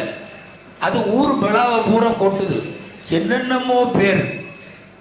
அதை பூரா எடுத்துட்டு போய் வீட்டுல உட்காந்து இவனா ஒரு முடிவு பண்ணி அஜர்த்து வாயிலையும் நுழையாத ஒரு பேரு சொல்றான். அது கடைசியில் அவர் வைக்கிற மாதிரி இருக்கு. என்னவா இந்த மீட்டிங்கினுடைய சாராம்சமே என்ன? ஏன்டா எங்கள்கிட்ட வரமாட்டேங்கிறீங்க? நல்லா தானே வந்துகிட்டு இருந்தீங்க, உங்களால தானே எங்க தொழிலே ஓடுனுச்சு. பேர் வைக்கிறதுனா வந்துடுவேன், திருமணம்னா வந்துடுவேன், ஜனாசானா வந்துடுவேன், ஒரு ஜனாசா குளிப்பாட்டுறதா இருந்தாலும் எங்களை தான் எதிர்பார்ப்பேன். இப்படிலாம் இருந்துகிட்டு இருந்த நீ குர்ஆன் ஹதீஸை படிச்சுட்டு ஏன்டா இப்படி போயிட்ட? எங்களுக்கு வருமானம் அடிபடுதா இல்லையா? எங்களால ஒண்ணுமே செய்ய முடியலையே அப்படிங்கிற ஆதங்கம் தான் இந்த கூட்டத்தினுடைய காரணம். அப்ப இவர்கள் அவங்களுக்குள்ளே அரசல் புரசலா பேசிக்கிறது என்ன தெரியுமா? இது போன்ற சிறப்பு பேச்சாளர்கள், இந்த ஜமாத்துல் உலமா தலைவர் இப்ப பேசினார்ல, இவர்களுக்கெல்லாம் அவங்க ஒரு மீட்டிங்ல பேசுவதா இருந்தா பல்லாயிரக்கணக்கில் கொடுக்கணுமா. இந்த ஜமாத்தில் ஒரு பேச்சாளருக்கு என்று எந்த ஊதியமும் எந்த தொகையும் கொடுக்கப்படுறது கிடையாது. எந்த ஒரு தொகையும் அவர்களுக்காக வழங்கப்படுவது கிடையாது. ஏனென்றால் சத்திய கருத்தை சொல்லுகிற பொழுது நபிமார்களுடைய நிலை அப்படித்தான் இருந்தது. இன்னமா நுத்திமுக்கும் லிவஜ்ஹில்லாஹ் லா நுரீது மின்கும் ஜஸாஅ வலா ஷுக்கூரா, உங்களிடத்தில் எந்த கூலியையும் நாங்கள் எதிர்பார்க்கவில்லை என்று நல்லவர்களுடைய பதிலை திருமறை குர்ஆனில் இறைவன் சொல்லுகிறானே, அந்த வழியில், திருமறை குர்ஆனுடைய வழியில், நபிமார்களுடைய வழியில் நிற்கக்கூடிய நாம் பிரச்சாரத்துக்காக எந்த தொகையும் வாங்க கூடாது என்பதே இந்த ஜமாத் உறுதியோடு இருக்கிறது. ஆனால் இந்த கூட்டம் அவங்களுக்குள்ள பேசிக்கிறது என்னன்னா, நம்ம இந்த அச்சரத்தை கூப்பிடுறதா இருந்தா 20,000 செலவாகுமே, இவரை கூப்பிடுறதா இருந்தா 25,000 செலவாகுமே. உங்க ஸ்டைல்ல சொல்றதா இருந்தா பேசிக்கிட்டாங்க. வாட்ஸ்அப்ல வந்துச்சு, நீங்க சொல்றீங்கல்ல புரளியெல்லாம் அவிழ்த்து விட்டுட்டு, நாங்க புரளிய சொல்லல, உங்களுக்குள்ள பேசிக்கிறது தான் சொல்றோம். அப்ப இப்படி ஊதியத்துக்காக காசுக்காக மார்க்கத்தை சொல்லி அதற்காக மக்கள் எல்லாம் வரமாட்டேங்கிறீங்கன்னு ஏங்குவதற்காகத்தான் இந்த மாநாடு நடத்தப்பட்டிருக்கிறதே தவிர மக்களுக்கு கொள்கையை விளக்க வேண்டும் என்பது நோக்கம் இல்லை. ஏனென்றால் அவர்களிடம் கொள்கையே இல்லை, அவர்களிடத்தில் விஷங்கள் தான் நிறைந்திருக்கிறது, ஷியா கொள்கை தான் நிறைந்திருக்கிறது. அதைத்தான் இவர்கள் மக்களிடத்திலே சொல்லிக் கொண்டிருக்கிறார்கள். இந்த ஷியா மதத்தினர், பரேலவி கொள்கையினர், புலித்தோலை போர்த்தி கொண்டிருக்கக்கூடிய கயவர்கள், அநியாயக்காரர்கள், இவர்கள் தங்களுடைய அந்த விஷத்தை இது போல அவ்வப்போது பரப்பிவிட்டு சுட்டிவிட்டு செல்வார்கள்.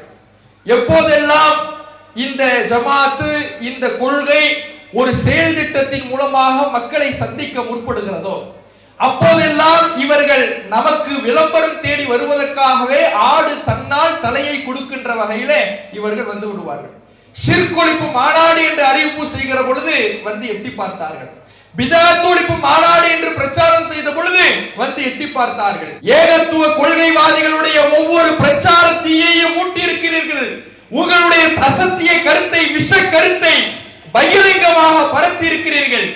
எப்படி முன்பு உங்களுக்கு எதிராக பிரச்சாரம் செய்து உங்களை ஒரேடியாக அடித்து உங்களை செத்த பாம்பாக ஆக்கினமோ அதுபோல உங்களுக்கு எதிராக ஏகத்துவம் முழங்கப்பட்டு இப்ராஹிம் நபியினுடைய கருத்துக்கள் ஓங்கி ஒழிக்கப்பட்டு மீண்டும் செத்த பாம்பாக நீங்கள் அடிக்கப்பட்டு வேரோடு வேரடி மண்ணோடு உங்களுடைய தர்கா வழிபாடு கிள்ளி எறியப்படுகின்ற காலம் வெகு தொலைவில் இல்லை.